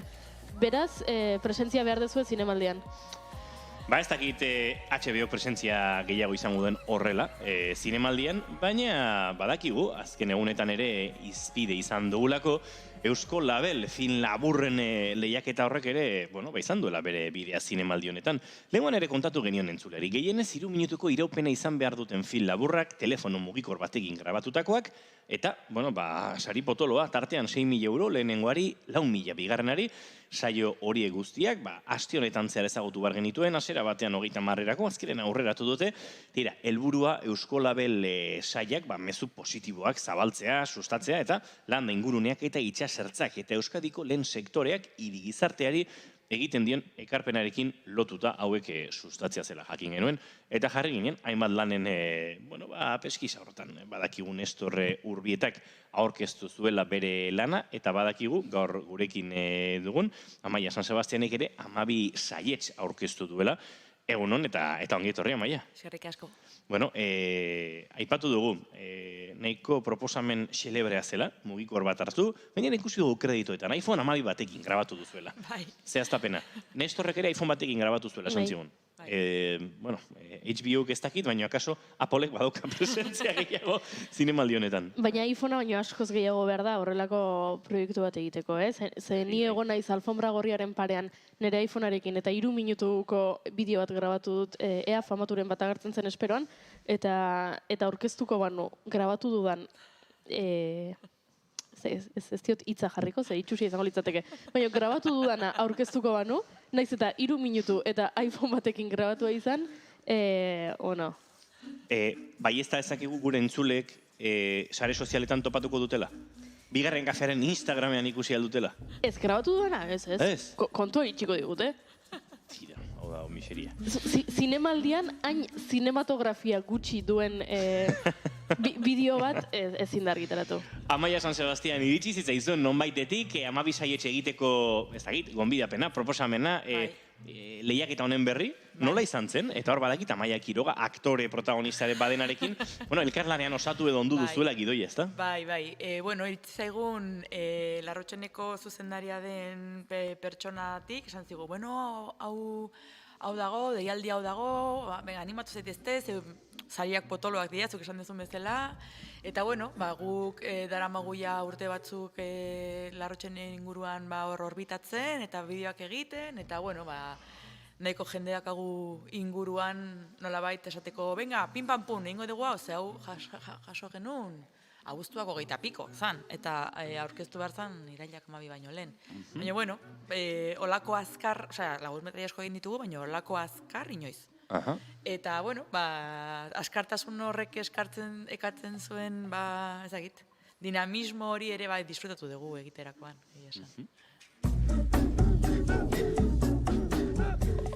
Adan eta Eba kokatu dituzue paradisu gertuko batean esango dugu. Ez dakit, Donostiako irian gertu egon, ez da? Ulia gomendian. Eta antxe jarri dituzue, Adan eta Eba, eta egin duzue alako osnarketa frutistiko bat, ez? Euskolabel fruitu batzuk hartu, eta horren bueltan jarri dituzue eurek, euren gatazkan, euren fruitu debekatu garen jolasean edo. Bai, pixka bat, paradisuaren izaerarekin, eta baita ere, gertutasuneko produktua ez kontsumitzearen ondorioak izango zirela nolabait paradisu horren bukaeraren joko horrekin jolastu izan nahi genuen, eta esan dezun hori Amaiaren laguntzarekin, Amaia Quirogaren laguntzarekin, historio hau idatzi nuen, eta horre asko prestatu ziren, bai bera eta bai Jonander Alonso aktorea, ipurdi bizitan jartzeko proposamena egin eta dudarik gabe baiezkoa esan ziguten. Eta, hor abiatu ginen, Ulia pixka buelta bat duk eman, aberrun aurkitzen genuen toki pixkat paradisuiakoak eta gero, geldo partean ere hor ibili ginen, eta, nahiko toki polita ditugu inguruan olako gozak egiteko beraz. 7 neska juntatu ginen, ekipoa dena emakumeak dira, aktorea ezik, eta, pinpan.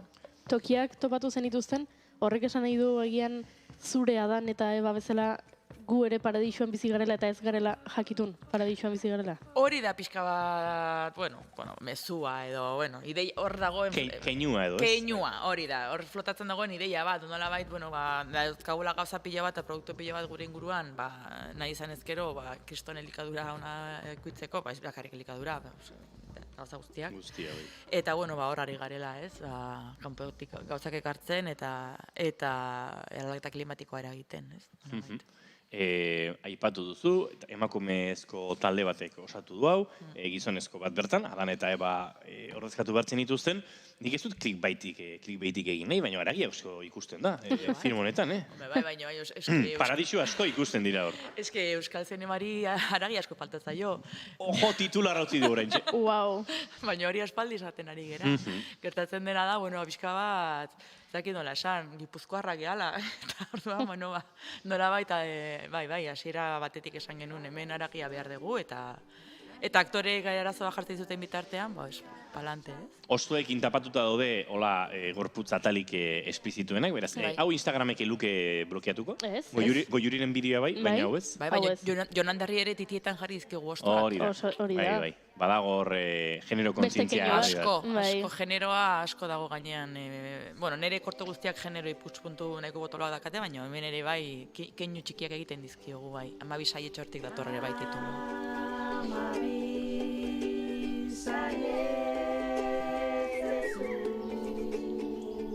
Egin duzu, Amaia bera kantuan ere kantu gintzan jarri da, osatu duzu. Eta komposatu, berak komposatu hori da, ukelele du melodia hau, eta osatu duzu. Bueno, badakigu ez zaretela saridunak izan. Jakin dugu, dena esan behar balin bada, informazio autopatzia ez da nahiko ez da batera erresa izan. Kazetari honak izango zeate. Bai, Instagrameko publikazio hola zeharkako batean jakin dugu. Saria nork eraman duen eta kontatuko dizuegu noski. Eta tarte balin badaukagu, harekin hizketan aritzeko ere aukera izango dugu, ze irabazlea hain zuzen ere, zera izan da. Mikel Urreta Bizkaia, bere latxa lanagatik, bigarren saria berriz, Paolo Tizonek jaso dur Soroborda-gatik. Baina, galdetu nahi nizun, Larrotxene orbita hortan aipatu diguzu, aurretik ere beste hainbat egindakoa bazara, hau ere ondu duzu, zer dabil, zure buruan, Amaia, zertan zaude, zertan zabiltza? Amaia Quiroga ezagutzen duzu pertsona horrekin, azkagu proiektu pare bat martxan. Ez dakit noiz eta nola egingo ditugu, baina azkenean olako grina sartzen zaizunean geldik egotea bat zaila da, ez? Eta, badazkagu proiektu pare bat martxan, esan bezala, haragidunak, biak. Ze ona. Bai, beharrezkoa ikusten dugu. Eta ez dakit, azkenean saiatzen gera diruak lortzen, diru laguntzak, eta bar, jendeak gutxienez soldata txiki bat eraman dezan. Baina hori izango da urrengo pausoa edo dirua lortzea proiektu horretzako. Aizu Amaia, diru hori lortzen duzuenean eta proiektu hori gauzatzen bada eta gauzatuko dela espero dugu. Akaso bi Amaiak gurekin kafe hartzera etorri eta proiektua eren berri emango diguzu, hitz hartzen dizut. Guk clickbait hori egingo dugu, proiektu haragiduna dator bigarren kafera. Amaia San Sebastian, mila esker, gurekin tartetxo hartzeagatik, eta esandakoa, harremanetan gara proiektu berrien berri ere, izateko, eta noski, haragidunak badira, are gehiago. Zabortasunari toki bat egiteko, zaborrontzira botatako musuak, berreskuratu behar ditugu, maitia. Paradisu zineman ikusiko gara, leku hau, ametsa forjatzen diren materialarekin eginda dago. Paradisu zineman ikusiko gara, alemaniarrak, grisez jantzita eta zurdinez.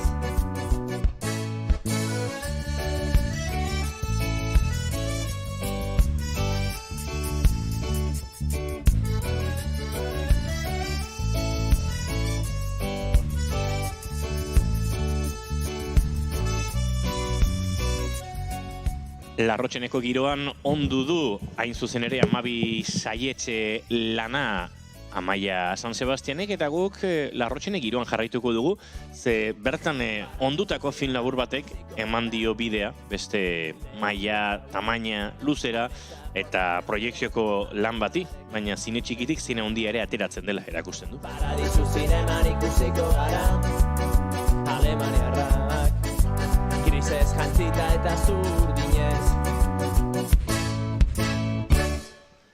Las Buenas Compañías filmearen inguruan hitz egin behar dugu zuekin, baina akaso ohituta zaudeten beste ikuspegi bat emanik. Orokorrean, Gurean gidoilariak, zinema zuzendariak, aktoreak, musika sortzaileak, hemen izan ditugu azken urtetan, izan Paula Olaf, Joserra Senperena edo bestelakoak, baina gaur ekoizpenetik heldu behar diogu hain zuzen ere Las Buenas Compañías lan horri, eta horrexegatik gurekin dugu Ander Barinaga Rementeria, hain zuzen ere Las Buenas Compañías ekoizle izan dena, eta ongitorre emango digu, egunon, Ander? Egunon. Bueno, esan dugu, aurreratu dugu, gaurko heldulekuak beste batzuk izango direla, lanaren inguruan ere, jakin nahi duenak izango du aukera, zinemaldi honetan izan duzuelako, izan da dagoeneko giza eskubideen jaialdian, Malagan izan zinaten, oker ez banaiz, eta plataforma digitalerako bidea ere egingo du laizter, hori ere kontatuko diguzu, dagoeneko badago plataformetan. Beraz, pelikula ikusi nahi baduzu, eta pixkat pelikularen testu inguruare emango dizuegu, aukera behintzat baduzue. 1977ko uda, beak 16 urte ditu, eta herrialde osoko aldaketa giroarekin bat egin du. Emakume talde batekin lankidetzan aritzen da kausa feminista ikustarazteko, eta emakumei duintasunezko kondizioetan abortatzen laguntzeko. Odolean sentitzen duen errebeldia, ustekabeko sentimendu batekin nahastu eta bizitza hankaz gora jarriko zaio. Badago pelikulan, borroka feminista, badago basauriko 11 horien aldeko borroka bat, badago amodi historia bat, dena nahazten da, baina ipatu bezala Ander eta nonbaitetik abiatze aldera abia puntua izan zen film labur bat, Larrotxenen ondutako film labur bat, eta hortik sortu zen ondoren, arekin historia luzeago bat egiteko apostua edo ez? Hori da, ni garai hartan enegoen eta proiektu hartan enegoen, baina azkenean izen bera hartu duen film luze hau, film labur horretan oinarrituta dago, eta horre ezagutu zuen historioa Jorge Gil Munarriz guionistetako batek, eta hortik abiatuta hasi ziren emakume hauen historioa ontzen edo pelikula bilakatu den arte. Azkenean hor geneukan, hurbil zegoen historia bat zen, baina orain arte behintzat ez oso entzuna, ez? Eta emakume hauen historioa abiapuntuta hartuta fikzio bat eraiki dute. Azkenean fikzioa da, badaude benetako gertakariak txertatuta, baina beraiek ere solasaldi bat baino gehiagotara etorri dira, eta beti aipatzen dute, azkena astelenean bertan Prinzipen egin genuen solasaldian esate zuten, hau ezen horrela izan, gure askoz gogoragoa zen, autobus gidaria ezen gure laguna, ez dakit. Eta, bueno, azkenean fikzioak berak dituen baliabide horiek ulertzea zaila egiten bazai ere, egitik badu zerbait fikzioa izan arren. Hemen zinemaldian, batez ere zinemirari begira, hausnarketa asko egon dira. Orokorrean zinemaldian euskal produkzio gehiegi ez dagoela, fikzio gehiegi ez dagoela berezik, eta zinemiran dokumentalak hartu duela protagonismo handia. Kaso honetan fikzio batetaz ari gara, esan dezakegu osoko fikzio batetaz ari garela, aurrekontu duin batekin egindako fikzio batetaz, eta hor dago lehenengo aldea, Ander, dokumental bat egiteko aurrekontu xumeago batzuk, segun eta ze dokumental egiten den, noski hor ere badago, baina balio dezakete fikzio batean murgiltzean, 80 minutuko fikzio batean murgiltzean, abia puntuaia beste maila baten jartzen da, eta hor hasten da, ekoizpenaren erronka nagusia, ze proiektutan murgilduko gara, ze mailatan egingo dugu, eta lortu duzu, proiektu eder bat sortzea, nazioarteko ekoizpen bat egitea, hortartean Frantzia, Espainia, Katalunia, Euskadi, produkzio lan on bat egitea esango genuke, ez? Bai, azkenean bera historioa sortzen, historia daukagunean gu hasten gara apur bat pelikula dimentsionatzen eta ia ze neurri hartuko duen, ez? Ze baliabide behar dituen, eta horrek eraman gaitu modu natural baten, hemen historia bera Hego Euskal Herritik abiatuta Ipar Euskal Herrirako eremu geografiko horretan murgiltzen da, ez? Eta orduan hortik abiatuta guk koprodukzio bilasi ginen, ja bageneukan Kataluniako zutabe hori, Katalunia Euskal Herri arteko koprodukzio bat zen, eta ikusi genuen nazioartekotze hori naturala zela, ez? Hein handi batean, ez? Bertan ere errodatu genuelako Ipar Euskal Herrian. Hasieran Manifilms Pariseko ekoiztetxea sartu zen, eta ondoren Urruñako La Fidel Producción. Eta hor, azkenean denon artean, aurrera atera genuen errodajea, eta pelikula bera ere azten joan zen, jendea konbentzitzen zoazen enean, azkenean gure lana hori da, historio hau daukat, eta historio hori inondik inora ere desbirtuatu gabe edo historiaren muina galdu gabe, bazoaz hainbat bidelagun batzen, eta gure hori, bai Jorge Gil eta Silviak idatzitako gidoia eta Silviaren proposamena bera, alik eta ondoen iruditara eramatea izan zen. Eta hor bide lagun asko izan ditugu, aipatu dituzu koproduktore hauek, eta gero hori Eusko Jaurlaritzaren laguntza, ISEK Kataluniako gobernuaren laguntza, EITB-ren parte hartzea, TV3-en parte hartzea, eta plataforma ezberdinen parte hartzea, ez?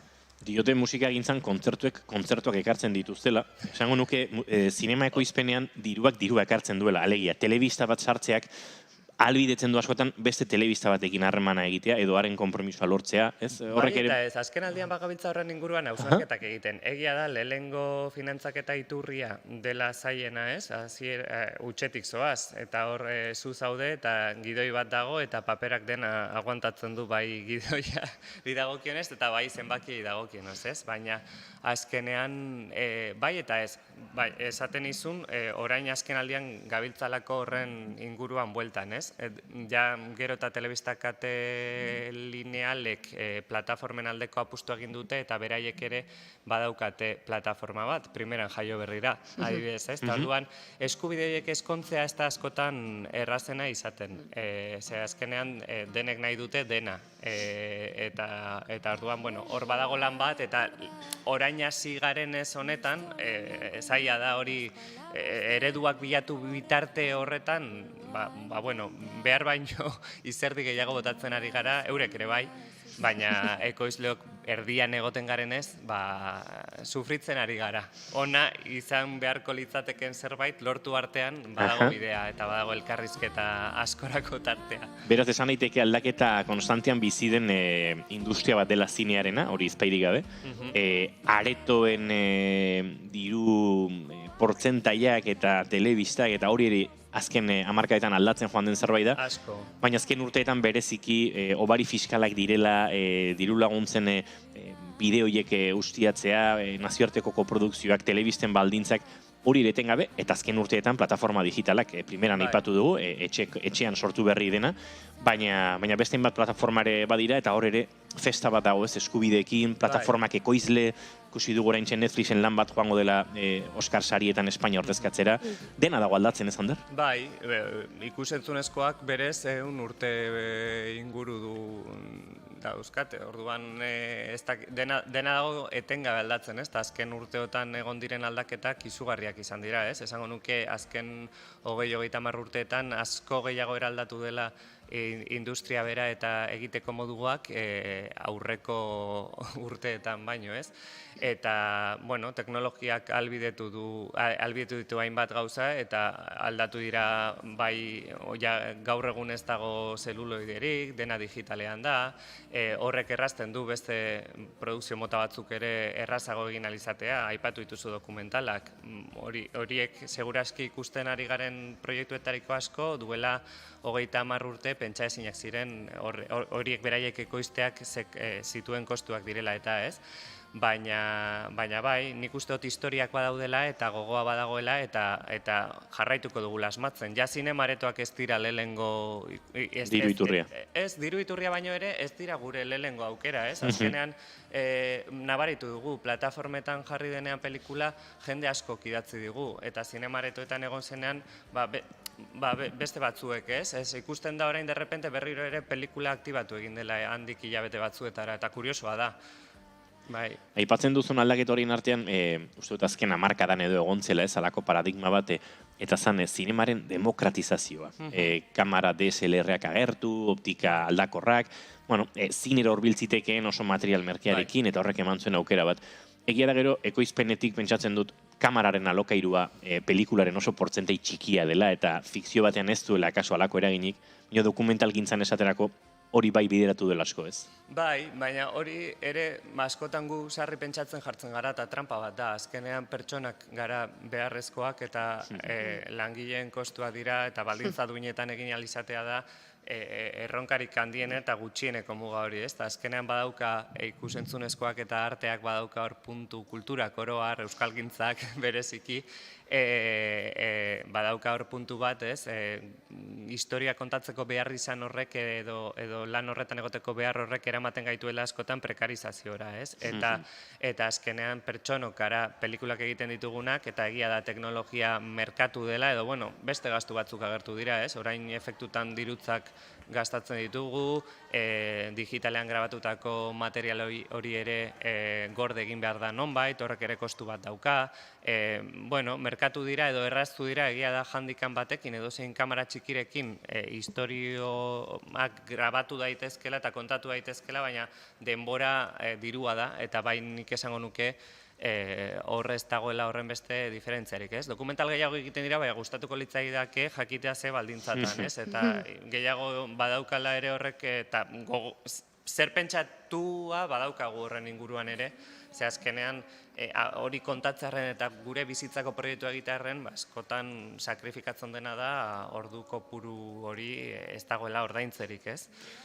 Bai, orain efektuak aipatu dituzula, suertatu zait pixkat gaietik urrunduko gaitun galdera bat, baina nik pelikula gaur goizean goiz ikusi dut, entrevista prestatzeko, egun hobetan pelikula asko ikusten ditugu eta gauzak nahastu egiten dira, baina bada errenterian grabatu duzuen plano bat, Ibai ondoan, hor efekisa egongo da, ez? 70ko hamarkada ikusten da, eta geratu naiz, wow, ze derra, ze potentea. Gaur egungo errenteriak ez daukaz ikusi garaiantakoarekin. Bai, oraintxe piztu zait, wow, irudio goizean ikusi eta bai. Nik enuen bizi, garaia hartan enitzen existitzen, baina bai, argazkiak ikusita eta bertako jendearekin dokumentatuta, gaur egun errenteria da, herri oso alai bat, toki berdeak dituena, giro izugarria daukana kalean, eta ez dago arteko egun ilun horiek atzean geratu dira, ez? Eta hori, erreka oso garbia zegoen plan horretan, eta guk dena zikindu behar izan genuen, eta izan da plan horik zailenetariko bat, efektu aldetik efektu gehien daukan planoa da, eta beldur handia emate zigun, ez? Sinesgarritasun hori lortzea zaila da gaur egungotik ikusita, garai hartara eramaten, ez? Baina hor eduki dugu dokumentazioan asko lagundu digun herriko jendea, eta efektu horretara iritsi gara. Karo, Silbiak berak ere garaia bai bizi izan du, baina ez errenterian, orduan zaila izan da hori lortzea. Eta horrek banaraman ni beste gai batera, errenteriako herriari eta errenteriako udalari eskerrak ematea. Ze erraztasun guztiak eman zizkiguten bertan errodatu alizateko, eta egia esan hori ere eskertzen da. Errenteriako herriari eskerrak, eta indarpila, ze asteburuan kilometroak festa datorki, eta horre badaukate lana pilatuta. Aizu, aipatu dugu FX, aipatu ditugu efektu berezi horiek 70ko hamarkadan kokatutako film bat irudikatzeko, eta hortik ekoizpenarekin lotutako beste galdera. Gidoia jasotzerakoan ekoizle bezala, eta kosteak kalkulatzen, edo lehenengo ez, impactu bat, uste dut ekoizle batek oso azkar ikusiko duela, ez? Hau 700.000, milioi terdi edo 7 milioi euro dira, ez? Hori nahiko azkar ikusten duzu ezuek.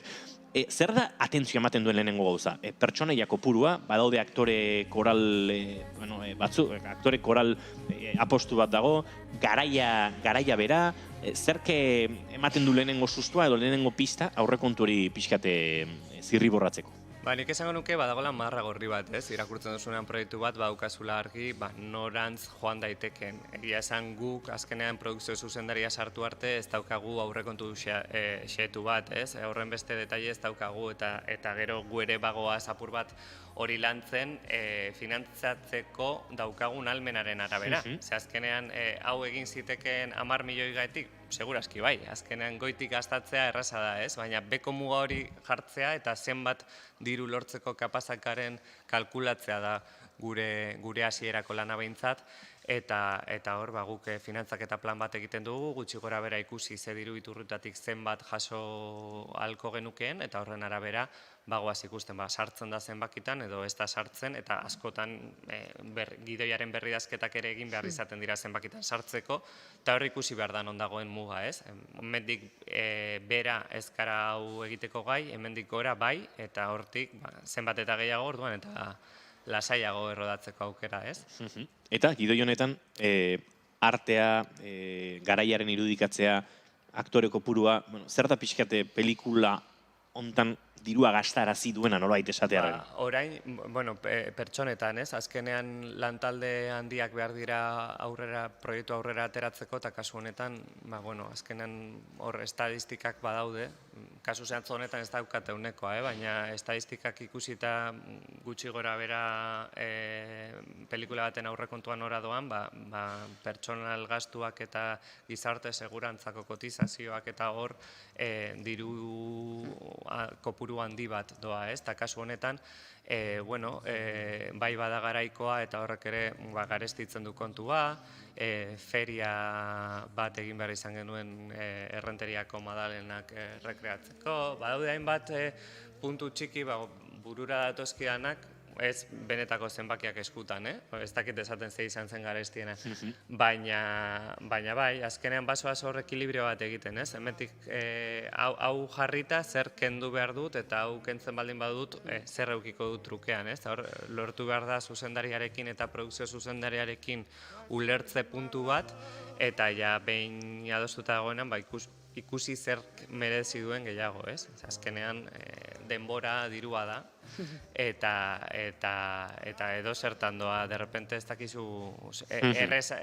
guri aurreko fase baten erreza iruditu zitzaigun zerbait, derrepente komplikatu egiten da eta beste gauza batzuk itxuraz oso zailak zirenak, ez dira horren zailak izaten, zenbakitan sartzen. Pixkat entzuleako katze aldera denbora aipatzen duzunean, gelditasuna ekaitzean Lakitu zen la tormenta pelikularen ekoizleekin joan den urtean zinemaldian aurkeztu zutenean eta ondoren euren produkzioaren inguruan hitz egiten, aipatzen zuten eurek merketu zutela bereziki pelikula 3 aste eskasetan grabatu zutelako, luze baterako hori gutxi xamar da, baina hori egiteko baliatu zutela elkarrizketa bat, bi pertsonen arteko elkarrizketa bat, pelikulan ia 130 edo hartzen duena metrajean. Azkenengo plano sekuentzia hori da. Eta hori egun batean grabatu zutela, eta horrek eman ziela abantaia asko gero diru gutxirekin pelikula hori egiteko. Zenbate aste igaro dira Las Buenas Compañías grabatzeko? Orain buruz 7 izan zirela esango nuke. Hau grabatu genuen pasadan urtean, ja daukat apur bat. Baina gutxi bera? Baina bai, holako zerbait izan ziren, 7, hortik inguruan izaten dira 6 eta 8 bitartean izaten dira normalean errodajeak gurean. Jendea galdetzen du eta pelikulatek zenbat kostatzen du. Esango nuke Las Buenas Compañíasen aurrekontua publikoat ofiziala dela eta esan daitekela estandar. Las Buenas Compañíasen aurrekontua oraindik ere martxan dabil. Pelikula bera ez da bukatzen beranduagora arte eta oraindik bagabiltza kostua berrikusten, zinemaldian egotea dirua da, plataformenetan ateratzea dirua da. Azkenean, badaude hainbat gastu zaila denak iztea beranduago ere. Ez dakizen batean dagoen egia esan, txarto geratzen ari naiz, baina ez dakizen batean dagoen. Nik emango dizut datu bat, hemen Film Affinitin dio 2,7 milioi euro. Gehiago ere, bai. Gehiago izango da, ez da? Azkenean, kontuan euki, askotan gordinean ematen diren datu horiek ez daukatela publizitate eta promoziorako kostu hori barruan sartuta, eta hori ere kostua da azkenean, eta hori da askotan luzatzen dena, ez? 3 milioi eta pikuko langa pasa duela esango nuke, bai. Beraz, aurrekontuak baditu faseak eta hori aldakorra da eta aldatzen da. Zifra ez da loteslea, badezpada ere norbait entzuten bada. Ez dakit orain zehatz mehatz zenbat, baina bai, 2,7-tik gora.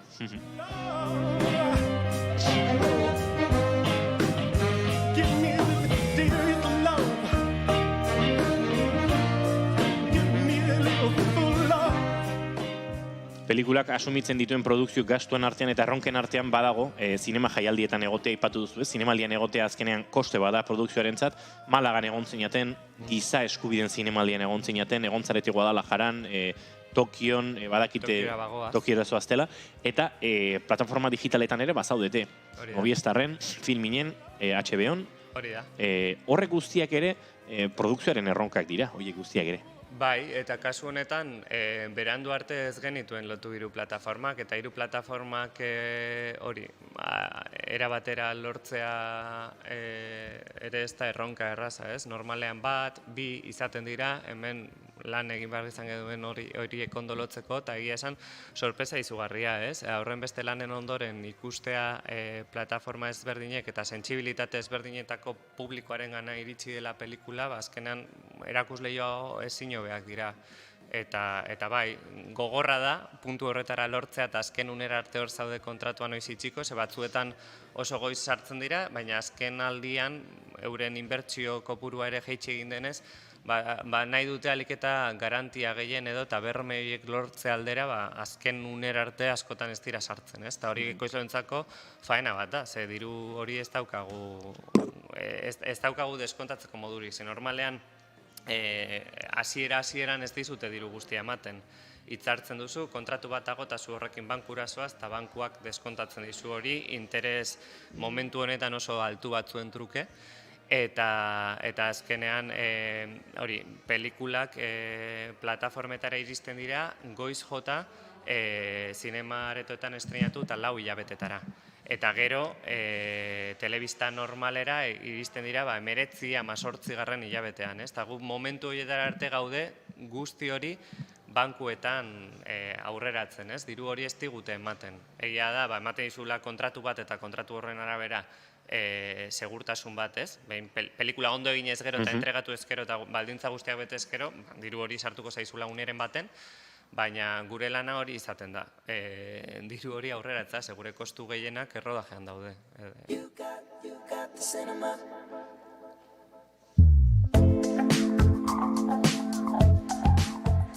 Zinemaldia Harry Stylesen zinema kantonekin abiatu genuen, hemen bigarren kafean, eta gure zinemaldiko azken saioaren azken minutuetan ere bagara pixkanaka agur esaten, Ander Barinagarramenteriarekin ari gara, Las Buenas Compañías filmaren inguruko produkzio xehetasunak ezagutzen, baina ez dakit, oian, azuk ere filma ezagutzen duzu, aktore lanetan aritu zara, badakizu zer den aktoreak zuzentzea ere, aktore zuzendari lan potoloa dago esaterako pelikula honetan, aipatu dutez, aktore protagonista ez dakit, garrantzia handiko aktore asko, ez dakit galderarik baduzune Anderrekin edo aznorketarik elkar banatzeko, baina... Aitortu behar dizu, kazuko oso fretsua daukazunik, giza eskubideen zinemaldian ikusi nuen, estreinaldian hemen, Victoria Eugenian, Jorge Gil gainera aspalditik ezagutzen dut, berarekin lan egindakoa naizelako, gidoilaria, asteburuan topatu dut gainera, baina badakin lanera joan behartzuela eta ezin izan zela hemen egon. Eta orain txarpatu nauzu hor, bete-betian. Gogoratorri zait aktoreak aipatu dituzu eta Itziarren lana eta sekuentzia bat gogoratorri zait, kalean. Bai, aktoren lana nik uste dut oso potentea. Puntu garrantzitsua dela Silvia Munt bera ere aktore izandakoa delako, ez? Eta orduan aktore zuzendaritzan egin duen lana handia izan da, eta egia da hori Itziarrek badaukaia eskarmentu nahikoa, baina Alicia Falco oso gaztea da, eta nik uste dut pelikulan, gainera plano hurbilekin egindako pelikula bat da. Oso plano hurbilekin. Eta horrek ere errazten du, ez daukagu errenteria osoa berreraiki beharrik, itxitasun horrek ere ematen dio arteari haize apur bat, baina egia da hori interpretazio onik eukiezean ez dela sostengatzen, eta hor, bai, Silviak berak lan oso ona egin dut, gu oso gustura gaude, eta egia da nahiko korala dela, baina pixua 3 aktoreren artean dago, batez ere Alicia da ardatza, nik esango nuke bera dago la pelikulako ia plano guztietan, bai.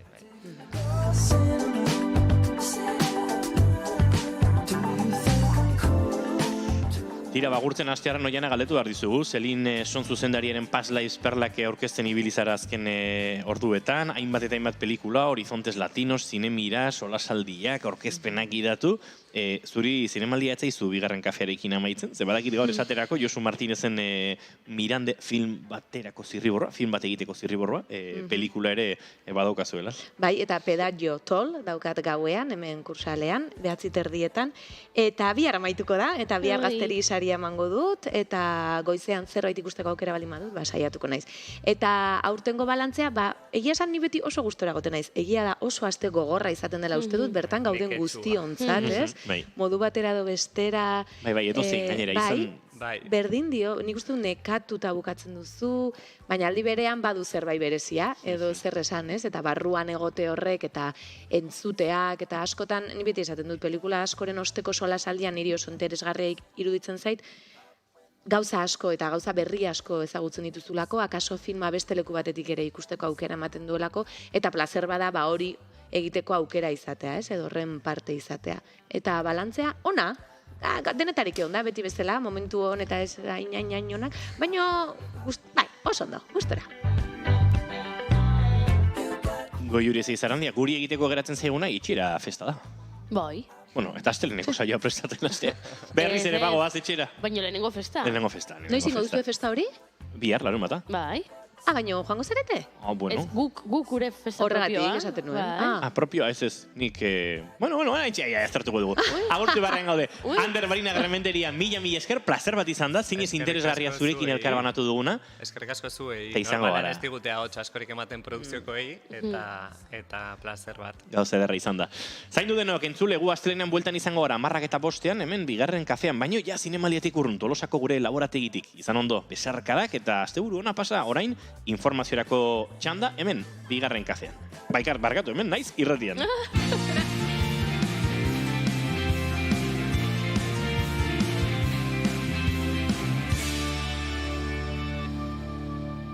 Keep calm and bigarren kafea.